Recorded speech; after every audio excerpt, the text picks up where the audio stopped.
Hello, good evening, everyone. So today we will have five session of com skill practice, and then we will straight away start without delay. So again, just to recap, station 1 and 4 is our com skill station, which in which we will be given 10 minutes in total, with 5 minutes preparation prior. Okay, so the marks that we really need to hit hard is actually the com skill component as well as concern. You can see these two will actually decide whether we can pass all the component. All right, so we will start with Theo. Are you there? Yes, I am. Okay, all right. So I will give you 4 minutes, and then after that we will start. Are you ready? Yes. Okay, your time will start now.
Okay, 4 minutes out.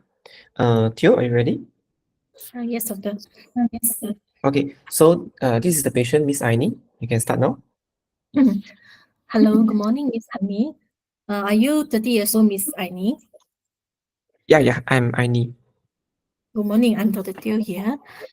We are here in the clinic Morning. today to talk about your health condition. Are you okay with that? Yeah, Okay, so before we start, can I know, do you have any idea what you're having now? yeah, doctor. I'm I know that I have anxiety kind of symptom and also some swelling over my eyes. And then I went to my GP and then he took some blood tests and then he asked me to immediately come and see you all. Mm-hmm. I see. All right. Uh, and can I know for our discussion today, do you have any expectation from our meeting today? Yeah, doctor, I really want to know what is happening to my body and what is to be done for me. Okay, all right. I appreciate and acknowledge your knowledge of your symptoms. So let's proceed to our discussion today. So I have received a letter from your GP and with the blood result as well. And I can see that you are having a condition we call grave disease.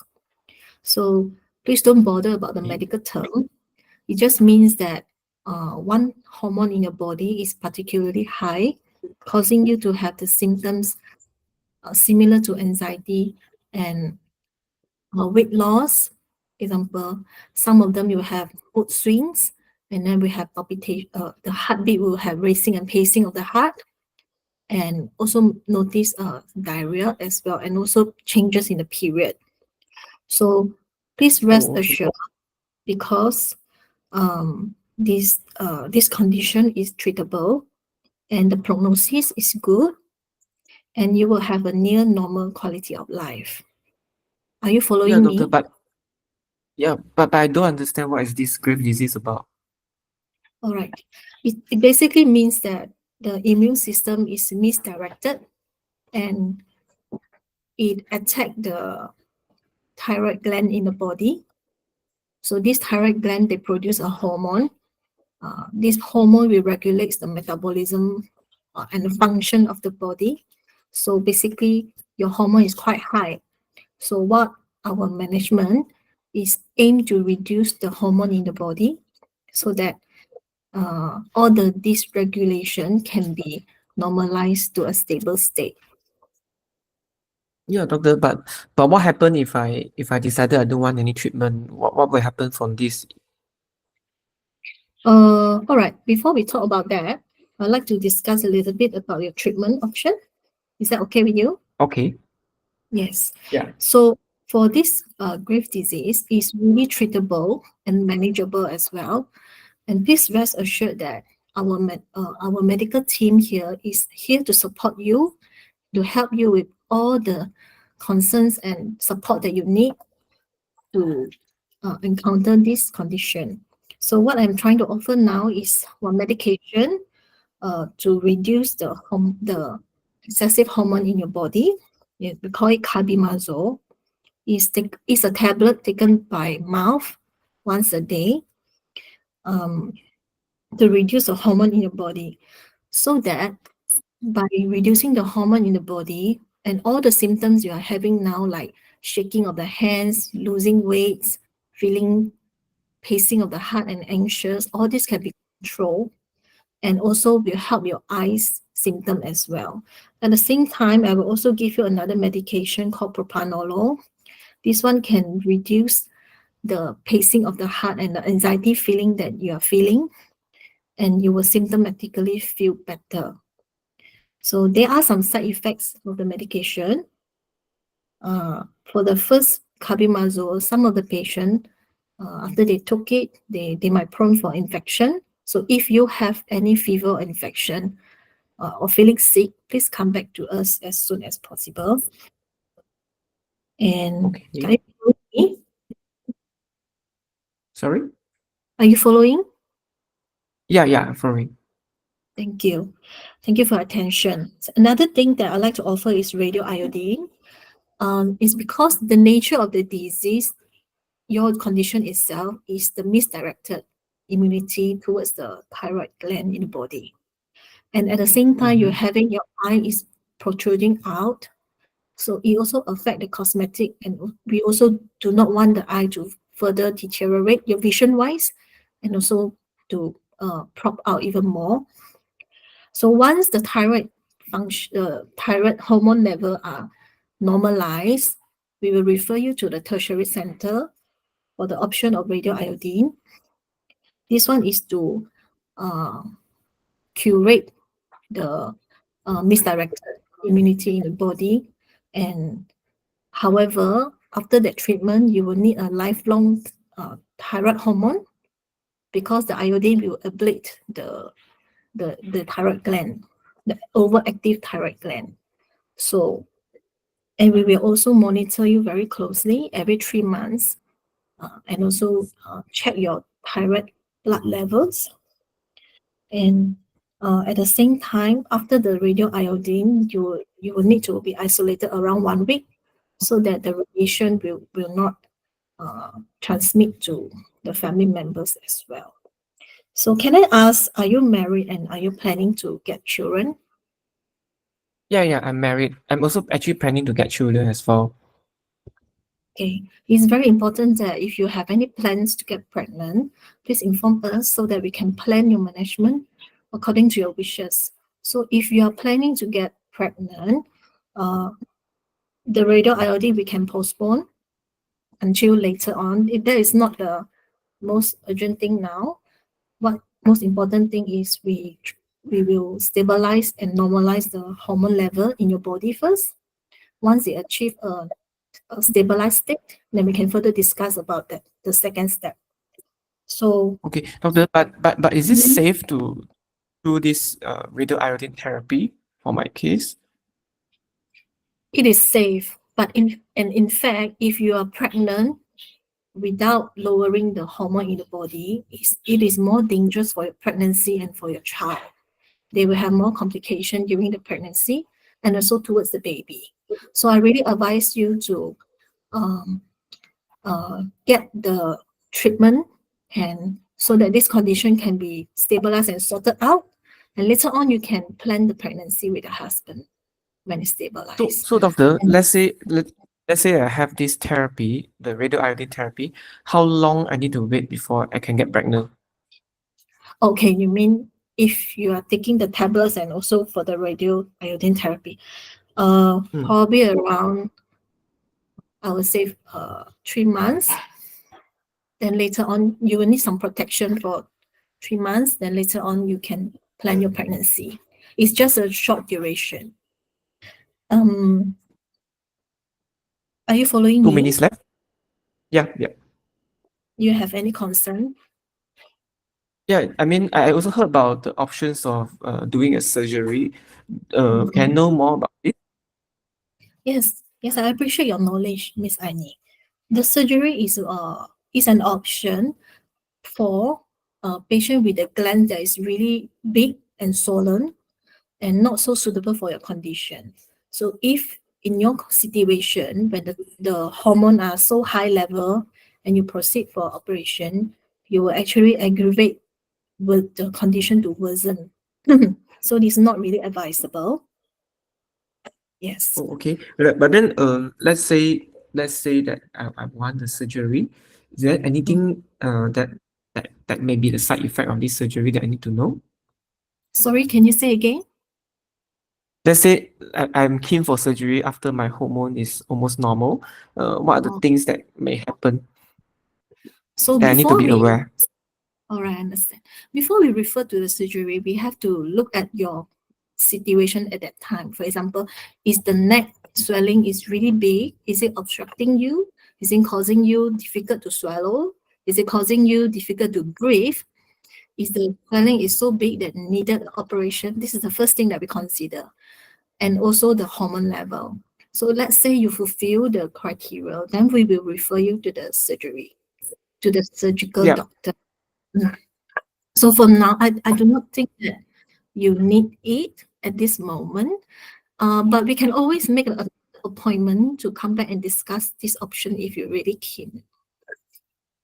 Oh, okay. All right. Thank you. Time's up. Okay, thank you.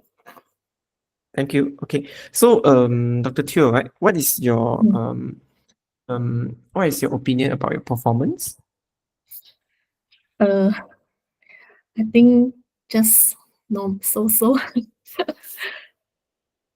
Do you feel like any difficulty in this station, in this scenario? uh, Maybe no, not really. Not much of difficulty. Mm, You okay, all mean right. what So, kind? I don't understand your question. yeah, my question is, do you face any difficulty in this scenario? Just that probably the management option for Graves. I think I'm not some a bit forget. Yeah, but uh otherwise should be okay. I'm not sure. Then the patient, the actor rolling are also okay. I mean like it's not really a tough patient. So I think Hmm. yeah, it's quite okay. All right. Probably let me mark you first, okay? So, in terms of your clinical com skill scenario, I think you explained quite well in the sense of the information, but unfortunately, you cannot get a full satisfactory mark in your com skill because pregnancy is something you must know, and 3 months is not enough for radioactive iodine therapy. It's 6 months, no? Whether Oh, whether it's okay. a whether it's a pregnancy, so Mm, let's say you're not very sure, then you should say, I'm sorry, I'm not very sure, but I can confirm back. But if let's say you're committed to a certain duration for a certain condition and it turned out to be inaccurate, unfortunately the examiner they cannot give you full marks. Well, so you okay. fine, okay? Even though Mm, you seem to be knowing the things quite well, and there's another thing is that the patient concern. Actually, I don't have time to ask you the rest of the concern because I feel like some of the question you seems like not answering the question well. For example, I asked you what will happen next if I have a surgery, but what your reply was you are telling me the indication of the surgery, and mm. then I have to wait until the hormone normalize, the indication including the difficulty to swallow, everything, and then we refer to surgeon if you think it's needed. But do you think And you also actually the answer? this yeah, yeah, I think Mm, before you asked twice. So the first time I did mention that with Grace, when in a hypothyroid mm. state, if you go for surgery, it will actually participate the thyroid to even get worse. Yeah, but the reason why I asked the second time because you doesn't seem to Uh, understand the question. My question is yeah. actually what will happen if I underwent a thyroid surgery and then I mean, this is the first time. The second time I ask you, doctor, but what will happen if I underwent the surgery if my thyroid hormone is already normal later? Oh yeah, So I think I can understand. The answer is lifelong tyrosine. yeah, it's not just about lifelong thyroxine. You need to tell about the surgery. You need to say that yes, there Oh, may be some side effect that you may need to be aware. For example, your voice may become hoarse. You may encounter some breathing issues, and you definitely will need a lifelong supplement of this thyroid hormone. But in mm, order to know details, I can always refer you later to the surgeon to discuss further. But the problem with you is I realize is I think mm, some can agree with me that you are a bit forceful, I would say, because you see, when I become a surrogate, I'm trying to help you and trying to ask you questions so that I can proceed with the next question. So let's say your mm, first question, you cannot proceed to the next question.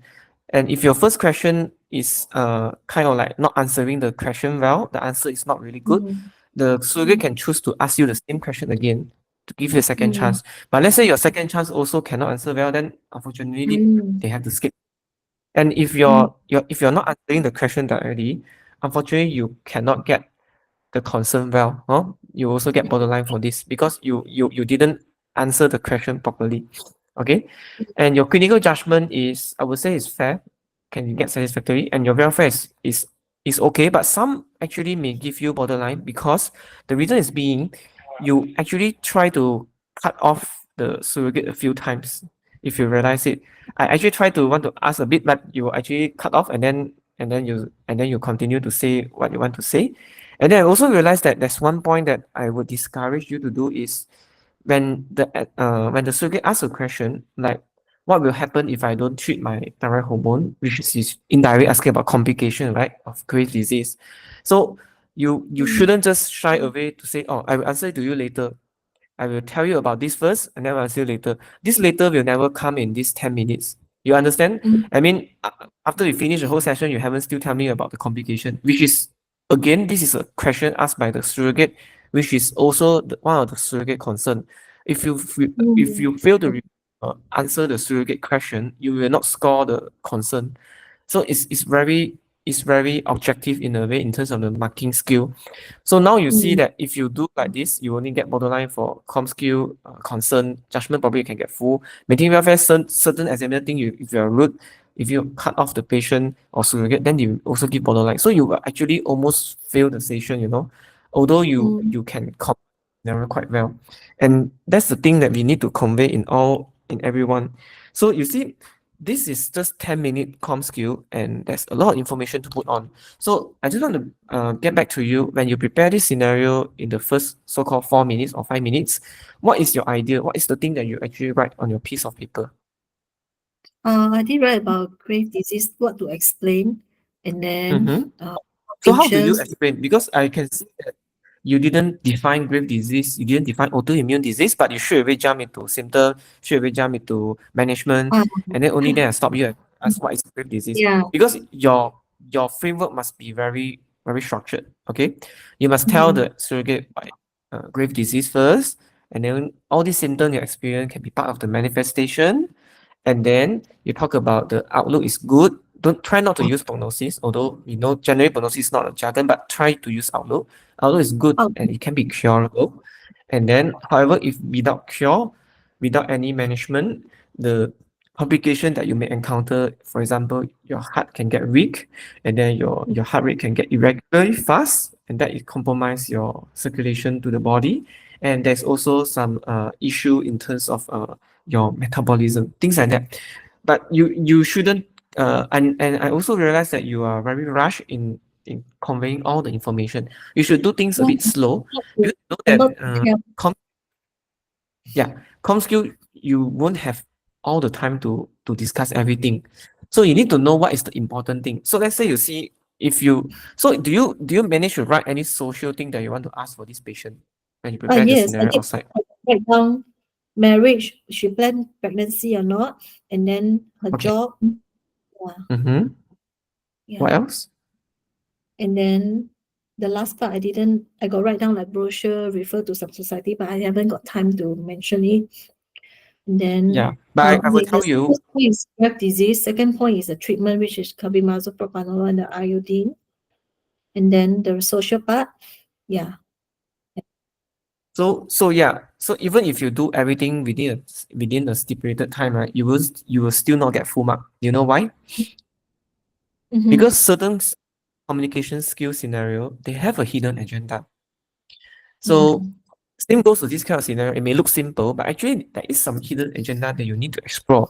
So look at this patient. She is hyperthyroid and there's already a grave ophthalmopathy, right? There's a grave eye disease, right? Thyroid eye disease is mm, here. So mm. you are not talking at just the grave disease, but also grave disease with thyroid eye. Okay. Yes. And then this is something important. Social history for this kind of patient, you should always ask about smoking. Because Mm, if you don't ask or if you don't counsel, let's say I will advise you not to smoke. Do you smoke? I will say not to smoke because you know that smoking can actually worsen your eye disease, eye symptom. It's very important. In this kind of scenario, you cannot afford to miss this. This is one of the hidden agenda that will not be mentioned in the scenario because you see mm, the management option is just ask you to offer. And then to offer the management option is actually depends on how you do it. I mean, there's no people that tell you that you should do this and that. But you need to know that if you are dealing with this condition, grave disease with eye sign, then this is important. And you should, yes, to me, the management shouldn't be just talk about carbimazole in particular. You didn't tell anything about the PTU, proprietary uracil, and you actually to go into a detail specific about medication, and then you go into RAI. But surgery is also part of the management of this thyroid hyperthyroidism. So you should make it simple. Make it simple that in terms of management, symptom wise, we can start your medication. It's called beta blocker to control can make you feel less anxious. At the same time, can make your heart rate a bit slower, and then you may feel a bit better. And then But however, for definitive management, actually we have three. You can actually start your medication. It's called anti-thyroid medication. You don't have to go into detail because the scenario did not mention that you need to tell particularly carbimazole, right? It just mentioned about management Mm, option. So you just tell that anti-thyroid medication. Usually we start medication for about 12 to 18 months, and then we will assess whether your thyroid hormone can normalize. And then things that you need to watch out, for example, you may get infection easily, and then sometimes we also need to monitor you in terms of your liver function to make sure there's no injury which can occur. And then you also mentioned about okay, and then this probably you can keep it simple like that, and then it's once daily kind of regime, and then we'll see you few mm, monthly and adjust the dosage if needed. Okay, just mention like that. Keep it simple because you know that you have 10 minutes. And to mention about management, I mean, you mentioned diagnosis about 5 minutes. Mention of management, you can easily spend about 4 minutes. Then you should mm, also between answer the patient concern. You can see the time is tight. You don't have time to actually tell in detail of everything. So you just need yes, to make a brief overview. And then the second option that we can actually offer is the radioiodine therapy. However, mm, it's not advisable at this moment because we need to keep the thyroid hormone to near normal level. And then it involves a very simple procedure, drinking of this iodine label water or even pills, and then it will actually this iodinated contrast will actually go into your thyroid gland. It will actually suppress the activity, just like that. And then things mm, that you may need to watch out is if you start on this therapy, you must be on contraception. You cannot be pregnant for at least 6 months. And if let's say you are breastfeeding, you also cannot breastfeed until 6 months later. And then yeah, and there are also certain things that need to be done in terms of dietary control before you do this procedure. Just like that, very mm, simple. Okay, 1 minute, 1 minute like that. And then the last one, lastly, there's also option of surgery. Usually we do for certain purpose. For example, if you have any symptoms to suggest any difficulty to breathe, hoarseness of voice, to suggest any compression. Uh, and also we need to make sure your thyroid hormone is normal first. It's a definitive therapy in which you can be cured from this condition. However, you need to be on the hormone replacement therapy for lifelong. And then mm, there's also certain things, let's say, then you don't have to rush and then mention everything. So after you mention about one point, for example, you mention about anti-thyroid medication, you can just pause a while. Okay, so do you have any question regarding so far, or do you have any question regarding this condition, this therapy? So you can just pause a while and then to recheck the patient. So a lot of times, ComSkill is not about blasting the patient with every information in detail. It's more about try to get a general overview of it and then try to, because the examiner from the examiner standpoint, they are not looking at the knowledge per se, they're looking at how we talk to the patient and whether we are having a maintaining a good welfare and also the good rapport. So it's not just about information, it's also about this soft skill in which you have to slow down a bit and then ask back a bit, and then if okay, and then proceed to the next. And don't be worried if let's say you don't have time to measure everything because this is definitely not doable in this 10-minute virtual kind of exam session. So you just need to take your own pace, and then remember that when the surrogate want to ask you a question, just pause. If let's say you accidentally cut off the surrogate, right? I mean, for first, I want mm. to ask something, then you cut off, then you can straight away Yeah. say, yeah, oh, sorry for that. May I know what is your question? Do you have any concern? Yeah, try to slow down. You are going too fast. That's why it may seems that you Mm. are rushed and you're not maintaining the welfare that much. You see? Okay. And doctor, I'd like to ask, because I have framework Mm. already, and then suddenly the patient jump the question, what if I don't want to take medicine? So, Yeah, uh, don't bother about your framework. The moment the surrogate or the patient asks you about a question, answer the question. You have to mm, answer the question. You cannot say, "Oh, I will answer you later on." The later on will never happen. And because if you don't answer that question, you don't provide an answer, you will not score in the concern. So that's the question. That's the issue. So, so if the patient want to interact, I'm actually more happy. If let's say I made a surrogate that's very talkative, ask a lot of questions, I will be very happy um, because I know that I've answered all their concern. And then usually if they ask everything, if they really want to ask every concern, right? Then after they finish, you can actually ask them, do you have any other question? Probably I will let you know a bit more details in terms of this condition, if you may. And then you can go back to your framework. But you not necessarily always need to go to your framework and then stick to the framework. You have to be a bit more flexible. Okay. Don't have to be too Yeah. rigid. You must complete paperwork. Okay.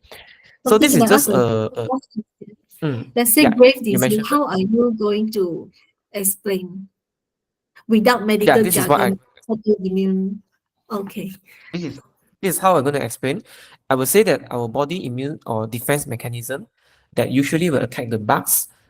But in this condition, it get misdirected and start to attack in our organ. In particular, for your condition, is your thyroid gland, which is situated over your neck, and this actually produce excessive thyroid hormone that serve to regulate our body cycle.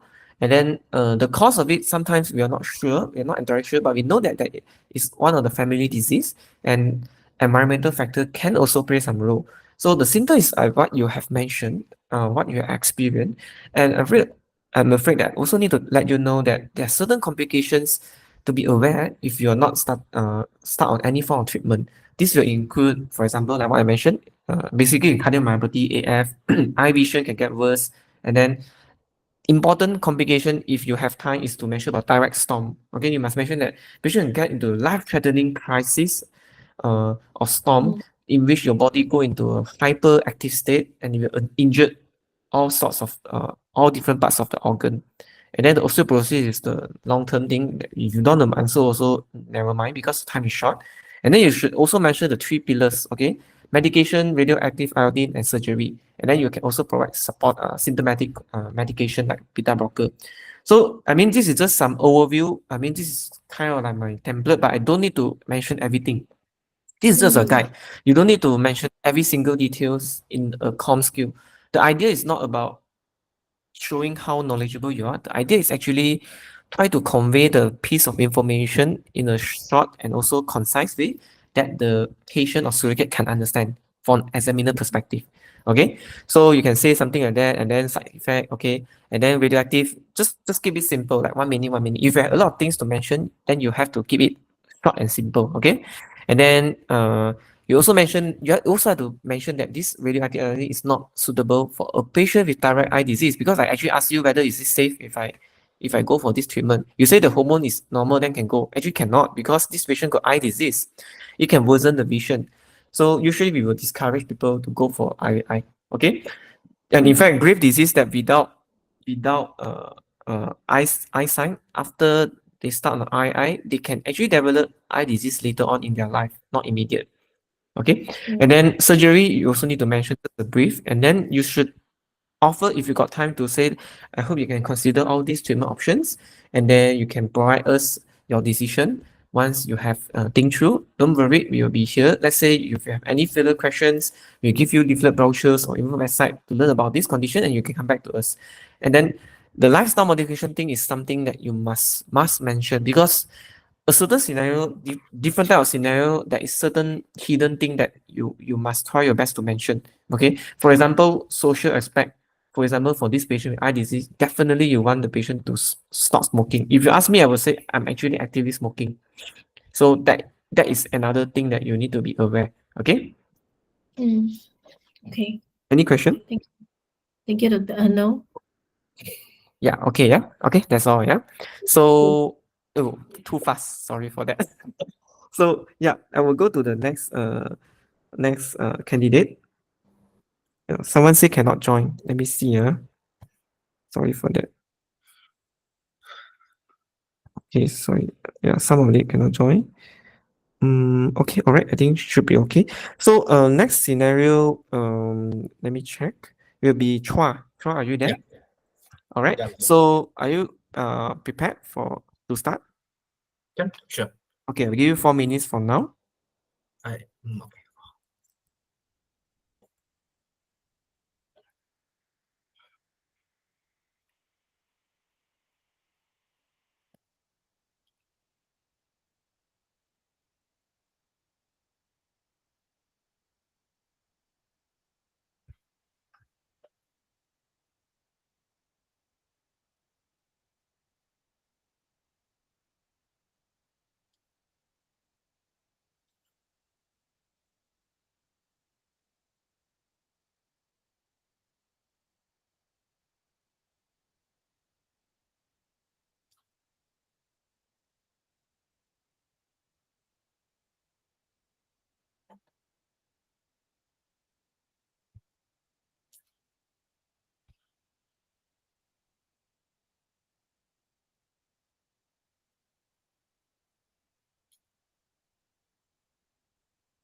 All right, time's up. Dr. Chua, this is the patient. Miss Lily, you can start. Hi, good day. My name is Chua, one of the doctor in the skin clinic. May I know, am I speaking to Miss Lily, 35 years old? Yeah, I'm Lily. Hi, Miss Lily. Yeah, Chua here. Yeah, doctor in the skin clinic. Before we start our conversation, do you need anyone to be with you here today? Oh, no, no, it's okay. It's fine. I see, sure. May I know that what have you understand regarding your condition so far? Yeah, doctor, I understand that I have acne, which is they told me it's because it's a signs of uh puberty in the past and then it has been passed down and then I have been having this a lot of acne over my skin. So I remember I follow up under the skin clinic for a few times. The doctor keep on adding a lot of creams for me to apply over my skin. However, the condition is not really well controlled, doctor. I see. It must be causing you a lot of distress. Okay, Yeah, Miss yeah, Lily, I'm going exactly. to I'm going to draw a diagram for you. You see, this is our face. Actually, there's a lot of oil glands. So when the oil glands is clogged, yeah, by a lot of sebums or yeah, then slowly when the oil the the thing is clogged, yeah, it cause you to have acne. So when this acne it comes, actually, if you don't treat it, it might slowly it might turn into scar as well. So that's why we started you on this treatment, this what we call a top treatment that you apply on your face. But throughout our follow-up, we noticed that the medication that you apply to your face is actually not working. Am I right? Yeah, yeah, it has not really improved my skin condition, doctor. Yeah, actually, we have discussed with our consultant and we come up with a treatment plan for you, which is called this medication, which you take through your mouth. It's a pill form. It's called oral isotretinoin. Have you heard of this medication before? Oh no, what is this, doctor? Okay, so as I mentioned, acne simply means that actually the pores are clogged up by the oils. So this pill, the name called isotretinoin, actually can help to shrink the oil gland in your face, then help you to achieve a better control of your acne. Until here, are you with me so far? Yeah, yeah, but what is this medication about? Do I need to take like lifelong? Mhm. Okay, if you allow me, I'm going to explain to you. Okay, so this medication actually you doesn't need to take it lifelong.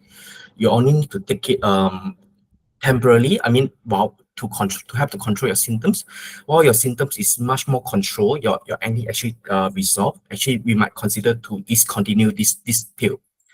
Yeah, Okay, but every medication actually come in with its own risk.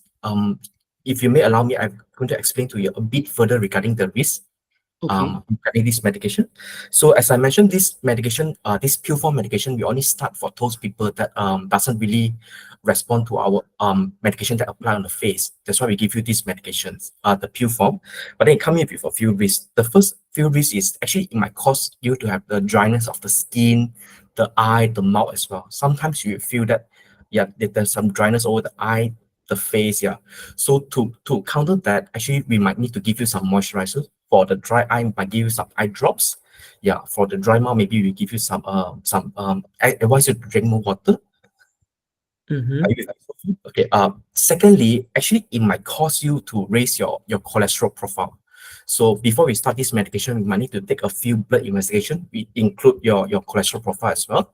So let's say your cholesterol profile is slightly on the high side, we might consider not to give you this medication, or we will start you on this medication to control your cholesterol as well. Okay. Is there any other side effect that I need to be aware?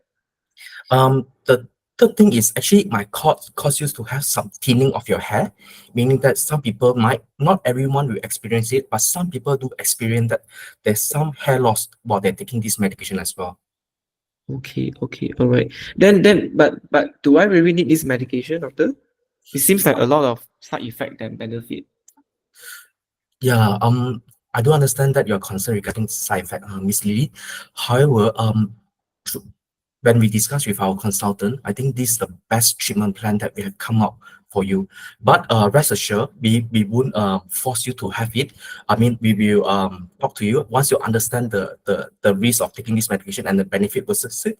So you can you can make your own decision whether to take this medication or not. But our consultant in the skin clinic strongly advise you to take this medication to help to control your acne. I see, I see. Okay, I will really think about it, doctor. I need to discuss with my husband first.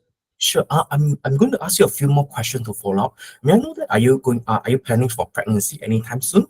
Yeah, actually, I've been planning for pregnancy for some time.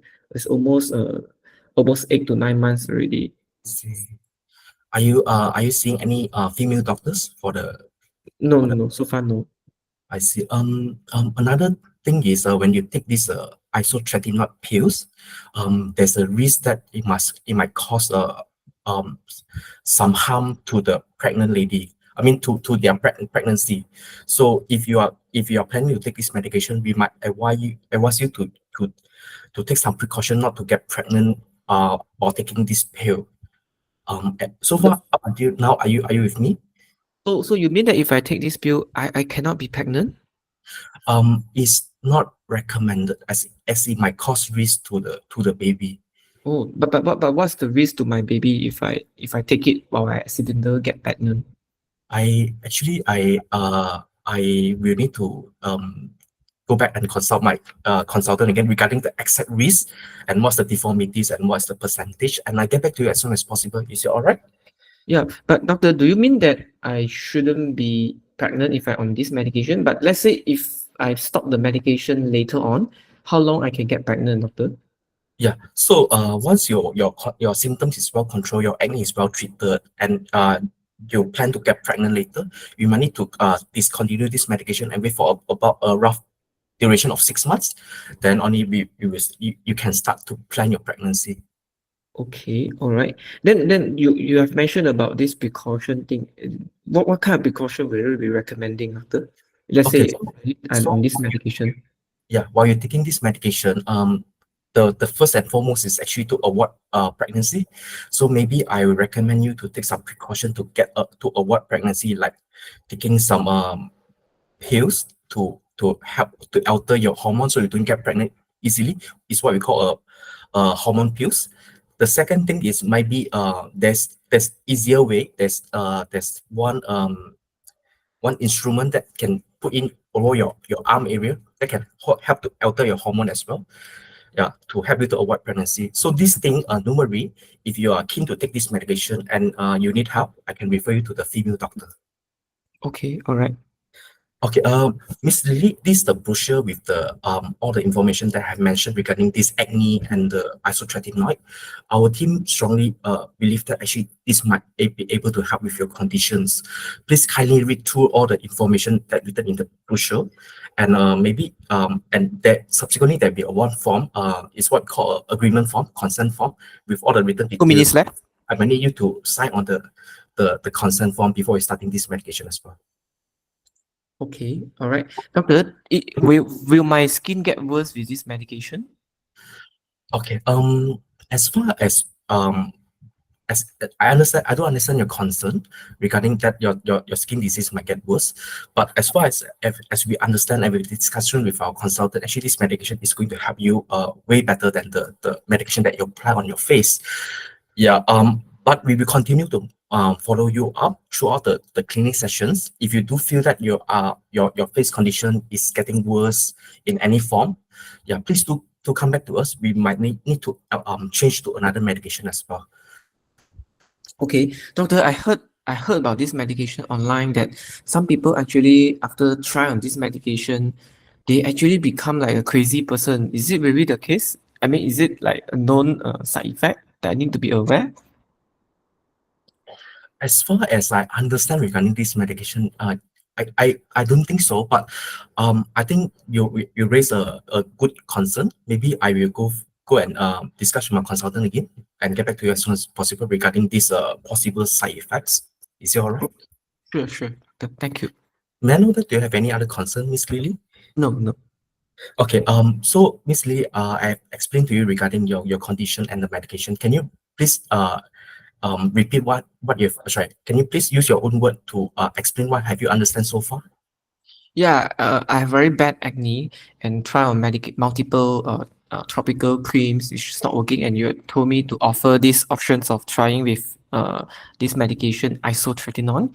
And then since there are a lot of side effect, I think I will consider. I will discuss with my husband, and I feel like I will get back to you all later on. Don't worry. Yes, sure. You please take a time to discuss with your husband. Maybe we can arrange another meeting with my consultant as Time's well up. next time. Yeah. Thank you. Okay, thank you. Yeah, not bad, Chua. I would say you are doing good.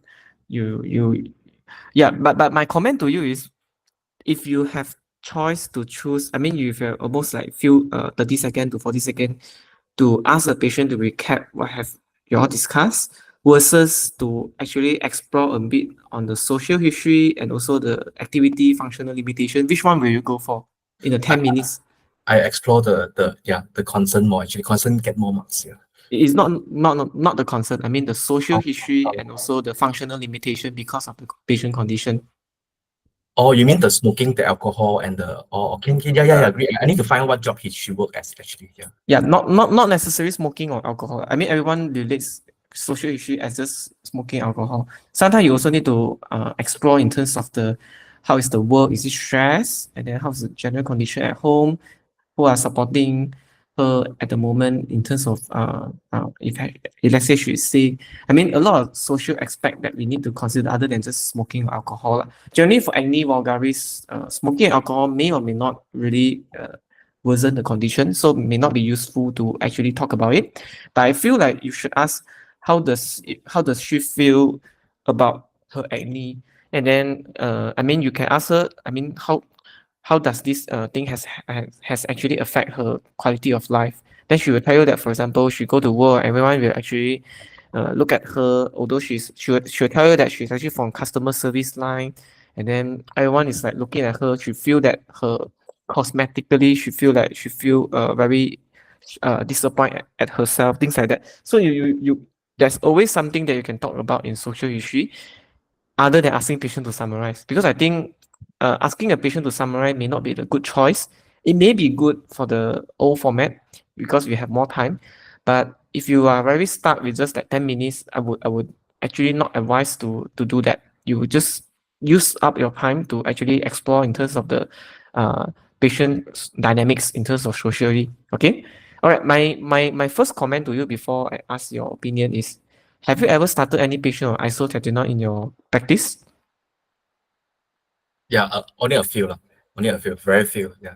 Yeah, I can see that you have some basic or probably amount knowledge of this medication. I'm actually happy for you, because sometimes the scenario, I mean, this is just something that I created lah, huh?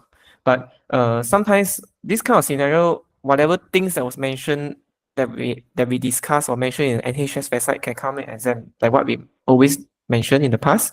So this isotretinoin is actually mentioned in the NHS website as well. If you type isotretinoin NHS in the Google search, then you will see everything you need to know about isotretinoin. Okay, so which means that indirectly means that we are expected to know anything that is listed in the NHS leaflet or website is something that we should know. Okay, so it can be quite tough. Actually, to be honest, when I prepare this scenario, me personally being imagining myself as a candidate, I will also feel a bit stressed because I know this session is not easy. Huh? But I'm glad that actually you do it not you do it quite smooth, and most of the point you actually manage to actually target. Of course, there's things that you're not sure, and then you decided not to commit. You say confirm with my consultant, discuss further, and then we'll get back to you. That's a wise strategy, I would say. If you continue to practice like that, I think you will be okay. But in terms of your standpoint, do you have any issues or any comment about this scenario? Do I need to get? I mean, in real life practice, kan, when I start associating, kan, our the dermato clinic actually do ask them to sign a consent form. Do I need to sign a consent form for this patient as well? Consent form for starting this medication. Yeah. You can get a verbal consent, not necessarily a informed consent, as in the written consent, because sometimes actually informed consent is enough. Just need a document, depending on the center and the practice lah. So I wouldn't say you must. Yes, you ask about the consent. Yes, but you don't need to forcefully say get you to sign the document. it is fine if you don't mention that. You can just mention that take your time to discuss, and then make sure you understand about all the side effect indication that we have discussed. And then if you have any problem, you can always ask us back. And once you have made your decision, you are agreeable, then we can start you on this medication. You don't need to particularly mention about need to sign consent, because when the moment you mention about then only we start you on this medication, it automatically understood that you are taking a consent. It's in form of verbal consent. Okay. So yeah, anything else that you want to comment? No, no. Thank you so much. Yeah, so this is definitely a tricky scenario, I would say. And glad that you really know, because not many people will know that this medication cannot be taken during pregnancy. In the NHS leaflet or even in the FDA leaflet about this medication, like if you take even one single dose of medication, or even one single dose in the course of the 3 trimester pregnancy, the baby can develop birth defect. This is how serious this medication is. So meaning to say strictly not for pregnancy, and strictly for contraception if you on this medication. That's why it's important, if you got this kind of scenario, you automatically need to know to counsel about the contraception and also the pregnancy. So the hidden agenda for this kind of scenario, so you see, today I prepare a few different various form of scenario. Some of the scenario actually got this about a bit of hidden agenda. Like the first case scenario, actually, the hidden agenda is more to the also mention about the smoking. And then for this kind of scenario, is the hidden agenda we're actually focusing more to contraception and pregnancy. I'm glad that you discuss about that, because if you don't, then you literally fail the scenario, because this is very important message to convey to the patient. Okay. So but that of course there's something that you can fine tune. So I would say that if I'm going to mark you, I mean, just based on my experience, you can definitely get most of the marks full. That's very good. You can get all the information uh, convey in a very simple and concise manner, and then you also address the patient concern immediately, and then also respect the patient, and then you also check back the patient. That's very good. Okay, so and then your clinical judgment also, I think, is okay. So of course, in exam we are aiming for perfection, right? So that's why we are here, right? All of us are here for certain reason, is to pass the exam. But we need to aim for the perfection, so that in the exam, even if we really somehow didn't do very well, at least the level that we are actually performing is good enough to pass. So you can see that, yep, you can see about acne vulgaris, you can mention that it's very common.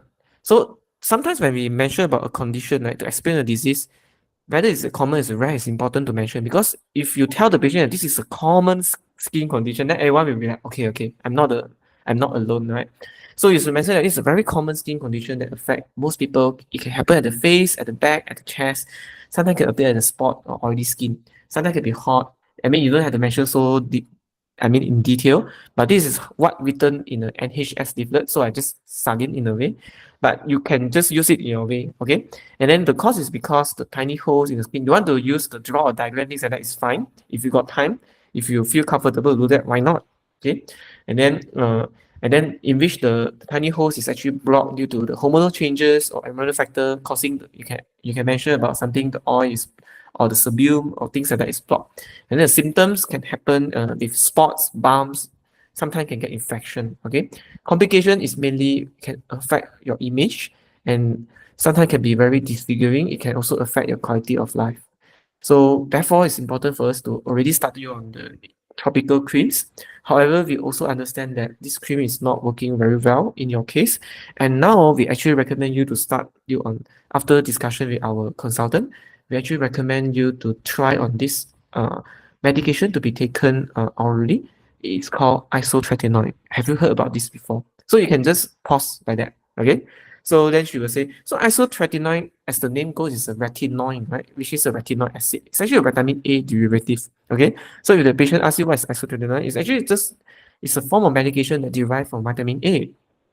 However, we know that certain patient, not all, the acne can get worse if you first start the patient on this medication for the first 1 week, and generally it will slowly improve thereafter. And then usually we start dose. For example, in this in the condition, we can start at about 10 milligram, and then we can adjust based on the response. and then it can be taken with food or after the meal. It doesn't matter. And then you can also mention that usually a course of this medication, I know that this one maybe you're not very sure, but I think you also give a good kind of response in which you say that this is not lifelong. Okay, that's good to hear.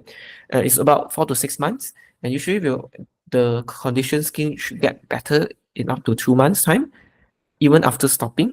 And then, however, sometimes we may need to repeat a few rounds of this medication if it's effective. Okay, the contraception mentioned in the NHS specifically mentioned. Actually, I only learned this when I was in derm rotation, because I also think that initially I think that maybe contraception just mentioned about contraception, right? But actually, NHS actually listed out very clearly that if the patient is on isotretinoin, right, you need to counsel contraception in detail in which, let's say patient you counsel for one reliable method, which is like implanon, or you're talking about the device insertion in the uterus, in which IUD. This is considered one very reliable method. You only need one. But let's say patient is taking OCP, is not enough. You need to combining two types of effective method, which is OCP and barrier method. So for this reason, if you know about this, you should mention, because it's important. Because in our derm clinic as well, when we see patient with counsel contraception, right, we didn't really talk about OCP only. We always mention that you need two types of contraception, which is the hormonal pills as well as barrier method, in which you need to talk. We can also arrange another session with your husband to actually know about all this in detail in our female talk to a female doctor or female department for this as well. Unless there's also another option, which is device insertion under your skin, or actually under your reproductive organ, which is your uterus, something like that. Okay. Skin side effect, I think you mentioned the dry skin, everything is okay, but all medication carry a risk to develop allergic reaction. So isotretinoin is also have risk of allergic reaction, because it actually is a soya bean kind of oil. The capsule actually can, certain people who allergic to soya bean, they can have some allergic reaction. So, but you just mentioned that patient may have some allergic reaction that you need to be aware. If let's say it happens, you need to stop and come to hospital immediately. And then mood change is something quite important to mention as well. Certain patient can become mood swing, can be depressed, can be anxiety, can be psychotic as well. So if they develop any symptom, they should stop it. And there's also risk of liver and kidney injury. We know that because once we start patient isotretinoin, we need to monitor the patient TCA. You're talking about 3 months or 4 months with liver function and kidney to monitor. Okay, and it not only worsen the cholesterol control, it also can worsen the sugar control as well. Therefore, we need to monitor as well. The last one, the reduced sexual function, I think is optional, not very important to mention. But the important one is the one that listed in the front. And then you should mention that the benefit in this case actually overweights the side effect that is not necessarily happen in everyone. Okay, but there are this side effect that I mentioned to you that you need to be aware if in case it happened. Precaution, yes, you must mention about the pregnancy. Must not be pregnant for using while using, or at least 1 month after stopping. It's not 6 months, yeah, it's just 1 month. Okay, as opposed to your this radioactive iodine, right, which is 6 months. Isotretinoin is actually only 1 month. Okay, because the reason is it can cause a lot of birth defect. Okay, and it shouldn't be used during the breastfeeding as well. Let's say the husband got this acne and then want to start isotretinoin, there is no risk, no harm that this can be teratogenic. Meaning to say, if the man take isotretinoin and the wife get pregnant, there's no risk can continue to take isotretinoin, but not for the patient herself. Let's say if she is the one that is pregnant. Okay, so the skin leaf may be dry, sensitive. Yes, that's true. So in the skin condition, it's always good to talk about sun protection if you manage to think about it, because your discussion actually you still got a bit of time if you don't want to go into social. And then you should also, certain very rare side effect is the pancreatitis, but sometimes I won't mention in detail because I think sometimes there's too much information that I've conveyed. So if you got time, then you also provide leaflet in which you did the website brochures thing, and also explore a bit on social. So I would say that would be the rough kind of idea to talk about this scenario. Anyone have any question, including Chua?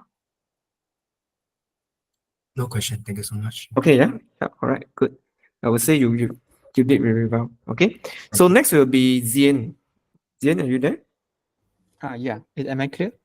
Yeah, you are. I should call you Zian, right? Not Zian, right? Yeah, never mind. It's Oh, also maybe okay. call you Dr. Lee. Okay. Oh, sure. So I'll give you 4 minutes. Your time will start now.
Okay, 4 minutes up.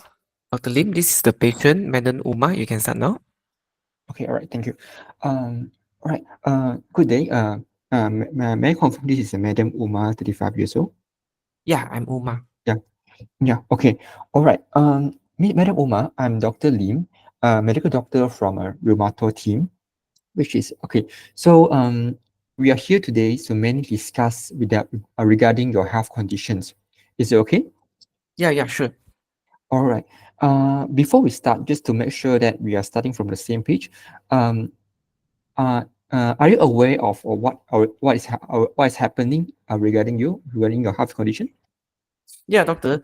I actually have a lot of rash, a lot of hair loss, and my urine has been frothy. I also a bit weak. And then I went to see my GP. My GP actually sent a test and told me that I have some serious condition.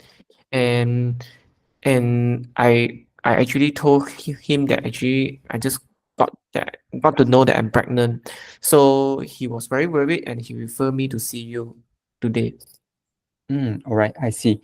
So, do you have any idea regarding what have causes all these symptoms? No, doctor, I don't know what happened. Okay, so all right. So based on the referrals that I received from your GP, so it is written that you're actually having a few symptoms, and then also regarding with some positive blood tests. So we do think that you have is a conditions which call an systemic lupus erythematosus. Don't bother with this scientific name. I will explain it clearly.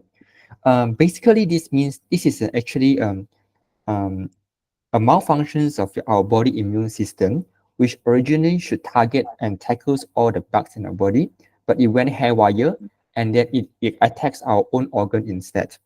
Mm-hmm. Okay, so in this kind of disease, it can actually attack multiple organs, um, which can include our kidney, our blood making organs, and then our brain and our heart or even our lungs and our skin as well, that which can causing all the rashes.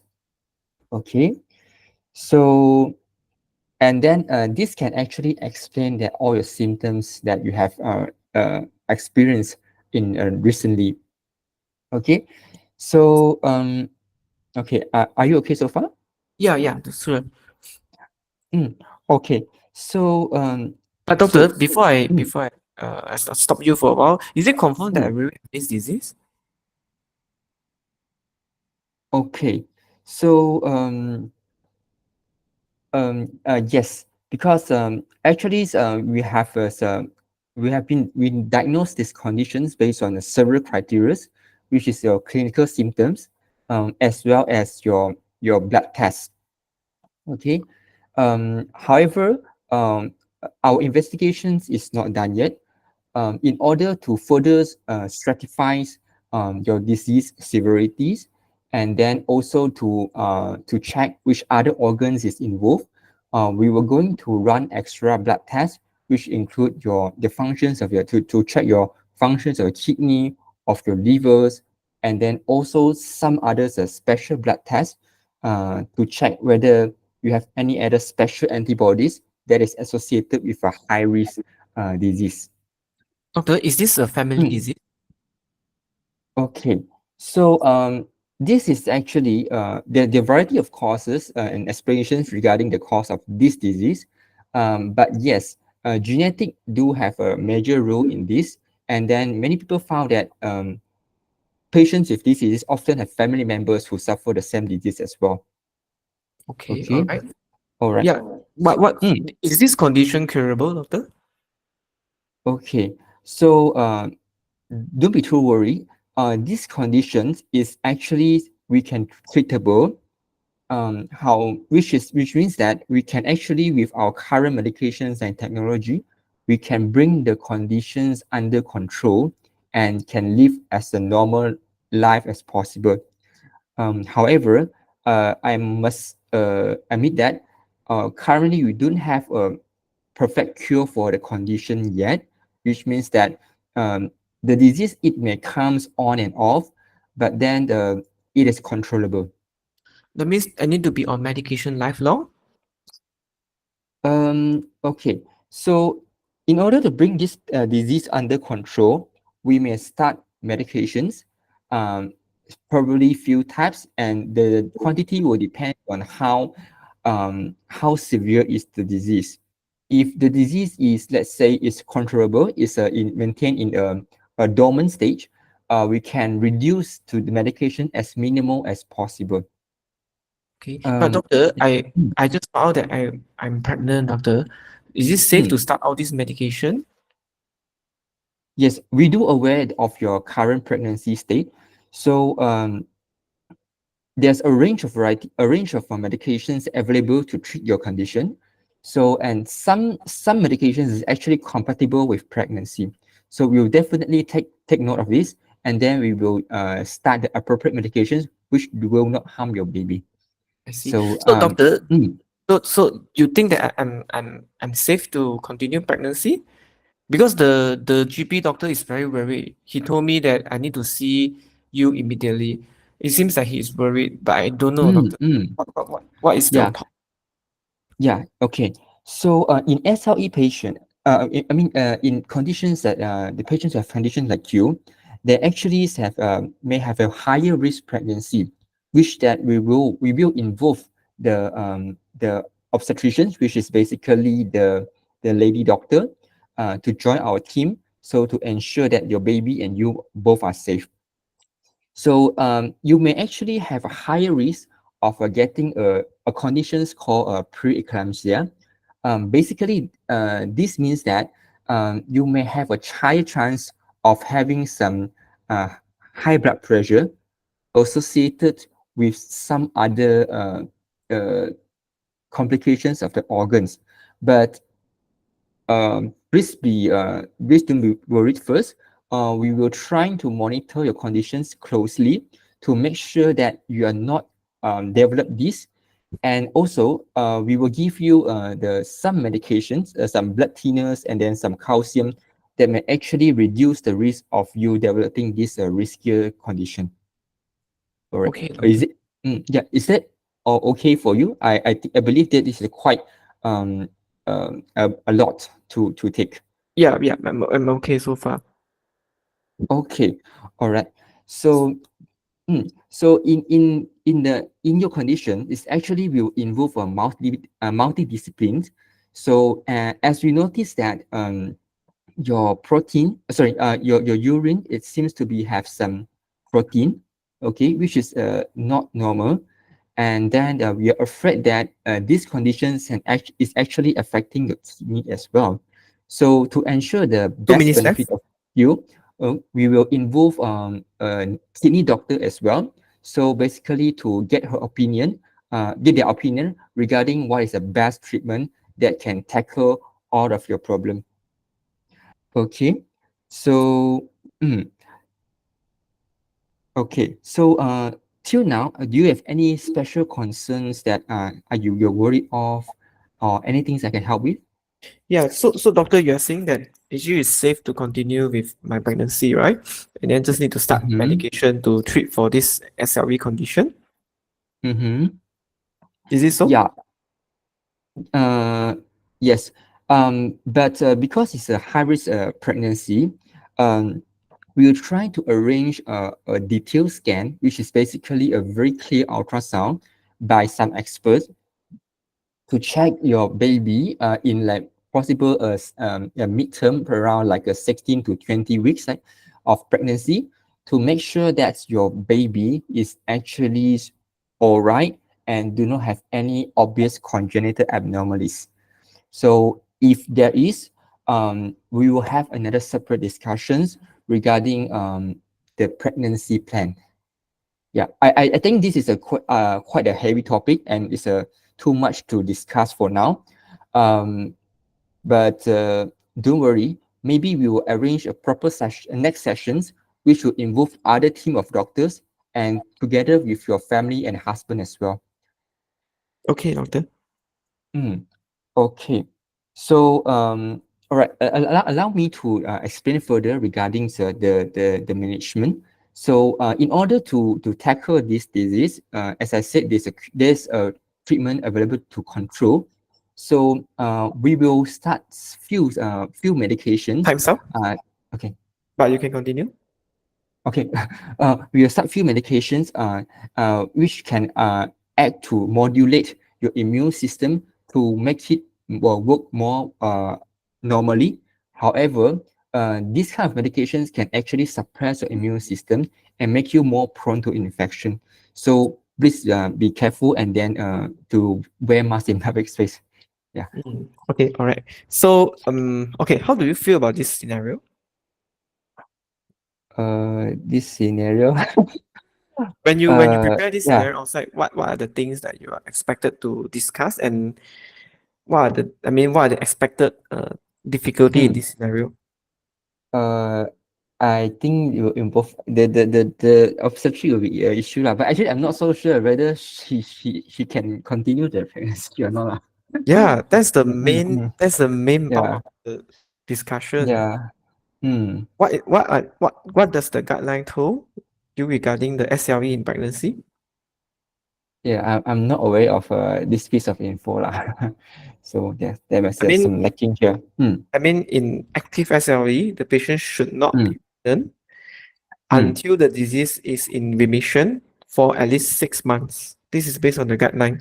Okay. Hmm. So now you're seeing this patient who have an active newly diagnosed SLE and she's Hmm. pregnant at the same time. Hmm. So what is your management?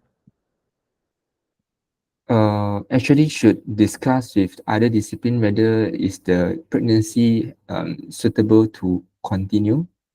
But that is after you Hmm. refer to them, right? But what are the things that you Hmm. should tell the patient? Okay, this is a high risk conditions and then which may actually um, make the disease activities higher and then may harm the mother in the pregnancy process. So Mm. so actually you need to really talk about termination of pregnancy, not Mm. instead of beating around the bush, you Mm, really mm, should go mm, into the topic of termination of pregnancy. I mean, mm, not to force the patient, but to mm, introduce the idea of termination. mm, However, I mean, to continue or not is definitely not our own decision or even your decision, but we will get involved mm, in one and then to come with a decision. But generally, mm, you need to tell the patient that this pregnancy is not just high risk pregnancy. It carries high risk of death in both mother and as well as the baby. Because if the mm, disease is not controlled, it can harm the mother and the baby. You must say something like that. Okay. So I got mm, this scenario when I was attending the mock in Batu Pahat. I still remember this was something mm, similar, but they gave like liver function was like very high, RP is very high. But basically it's the same thing. The idea is just to tell that you are encountering a active SLE patient and then also found to be pregnant. So what is your approach? And I remember I do this mock scenario. It was not part of the the circuit, but it was just a mock practice among the small group. But I remember I was okay. I remember I got most of the point. And then mm, but the idea is you really need to talk about termination of pregnancy. You see, there's a lot of times when you go to the com scenario, right? You must know what is your role. So you look at this, counsel patient regarding the condition, address issues regarding pregnancy. So you know that you need to talk about pregnancy. And in this active SLE patient with a pregnant lady, you definitely need to know that it's not advisable to proceed. Not advisable. You should tell her straight. And then you should also talk a bit on the termination.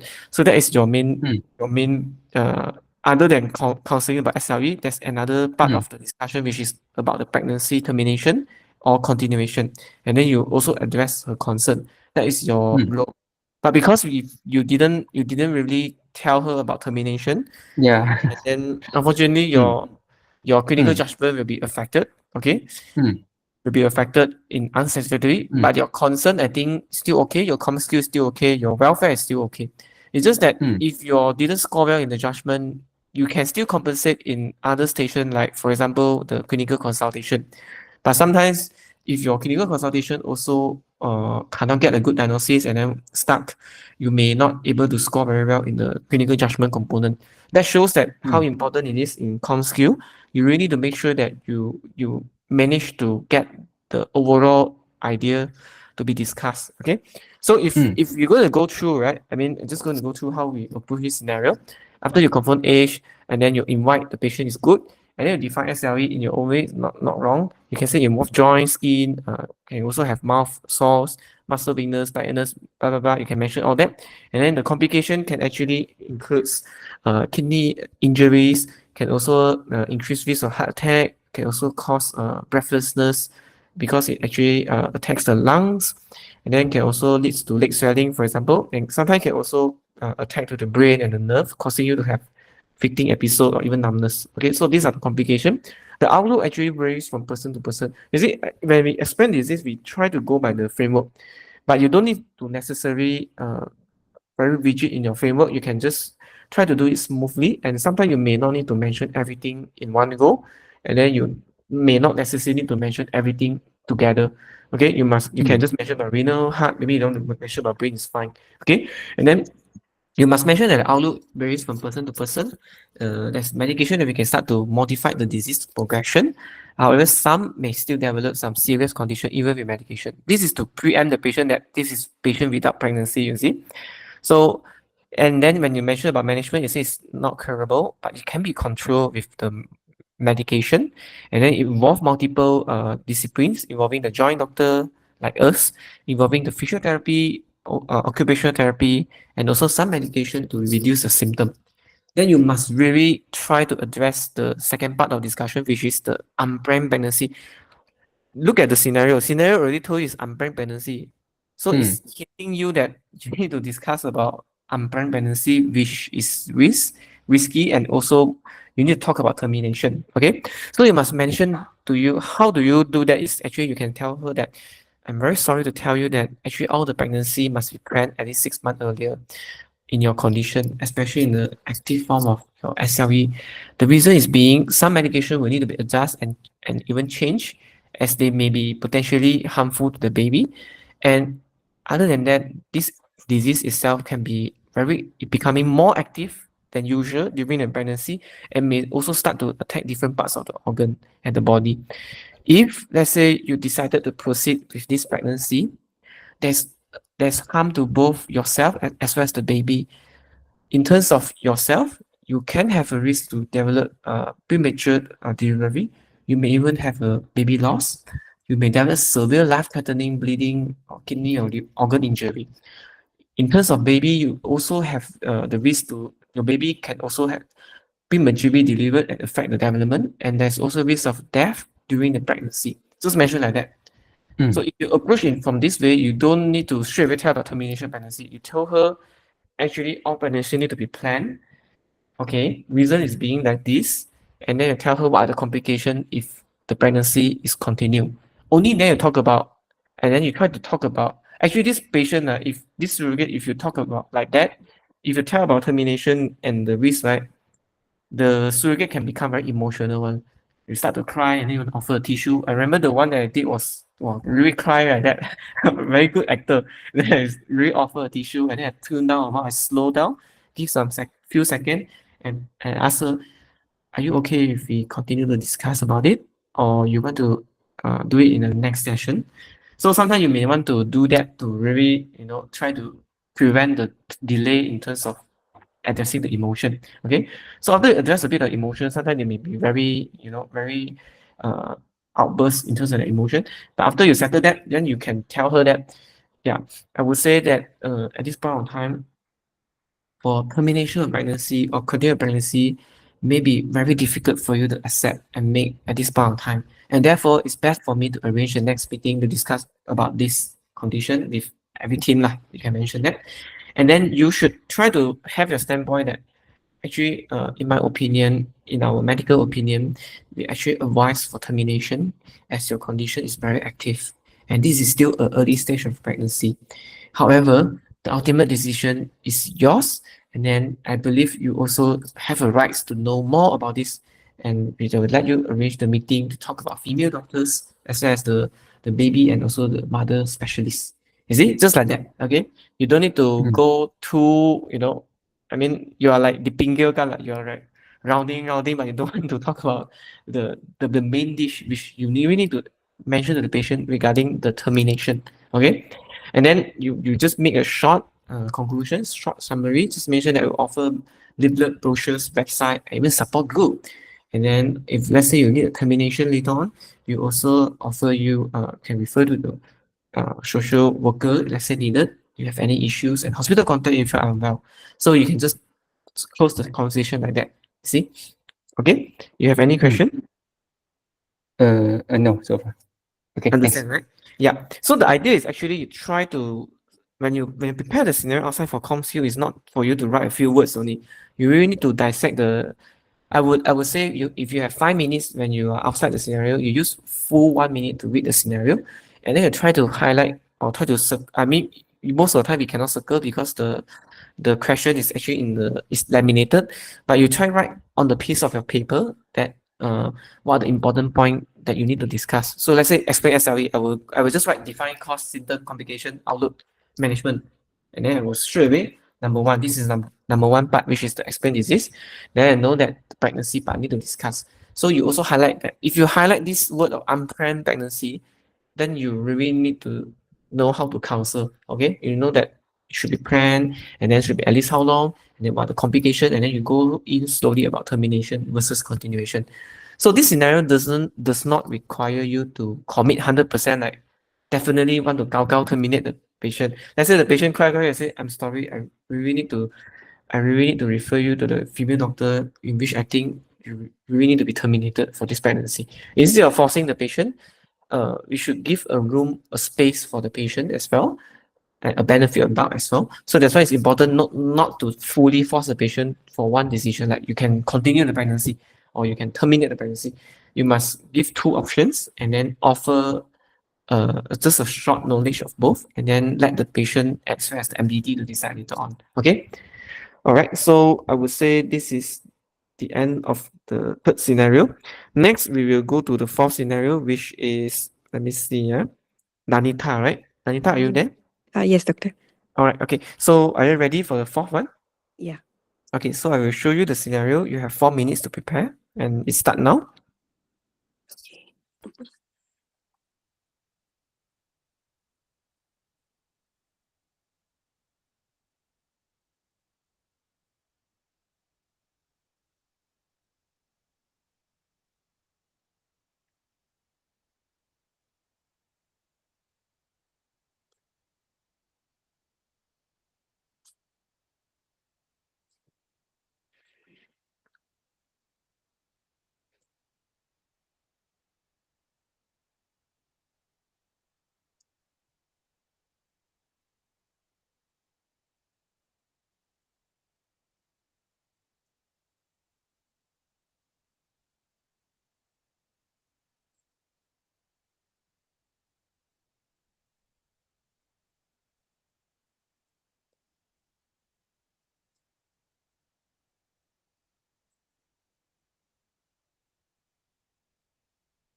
All right.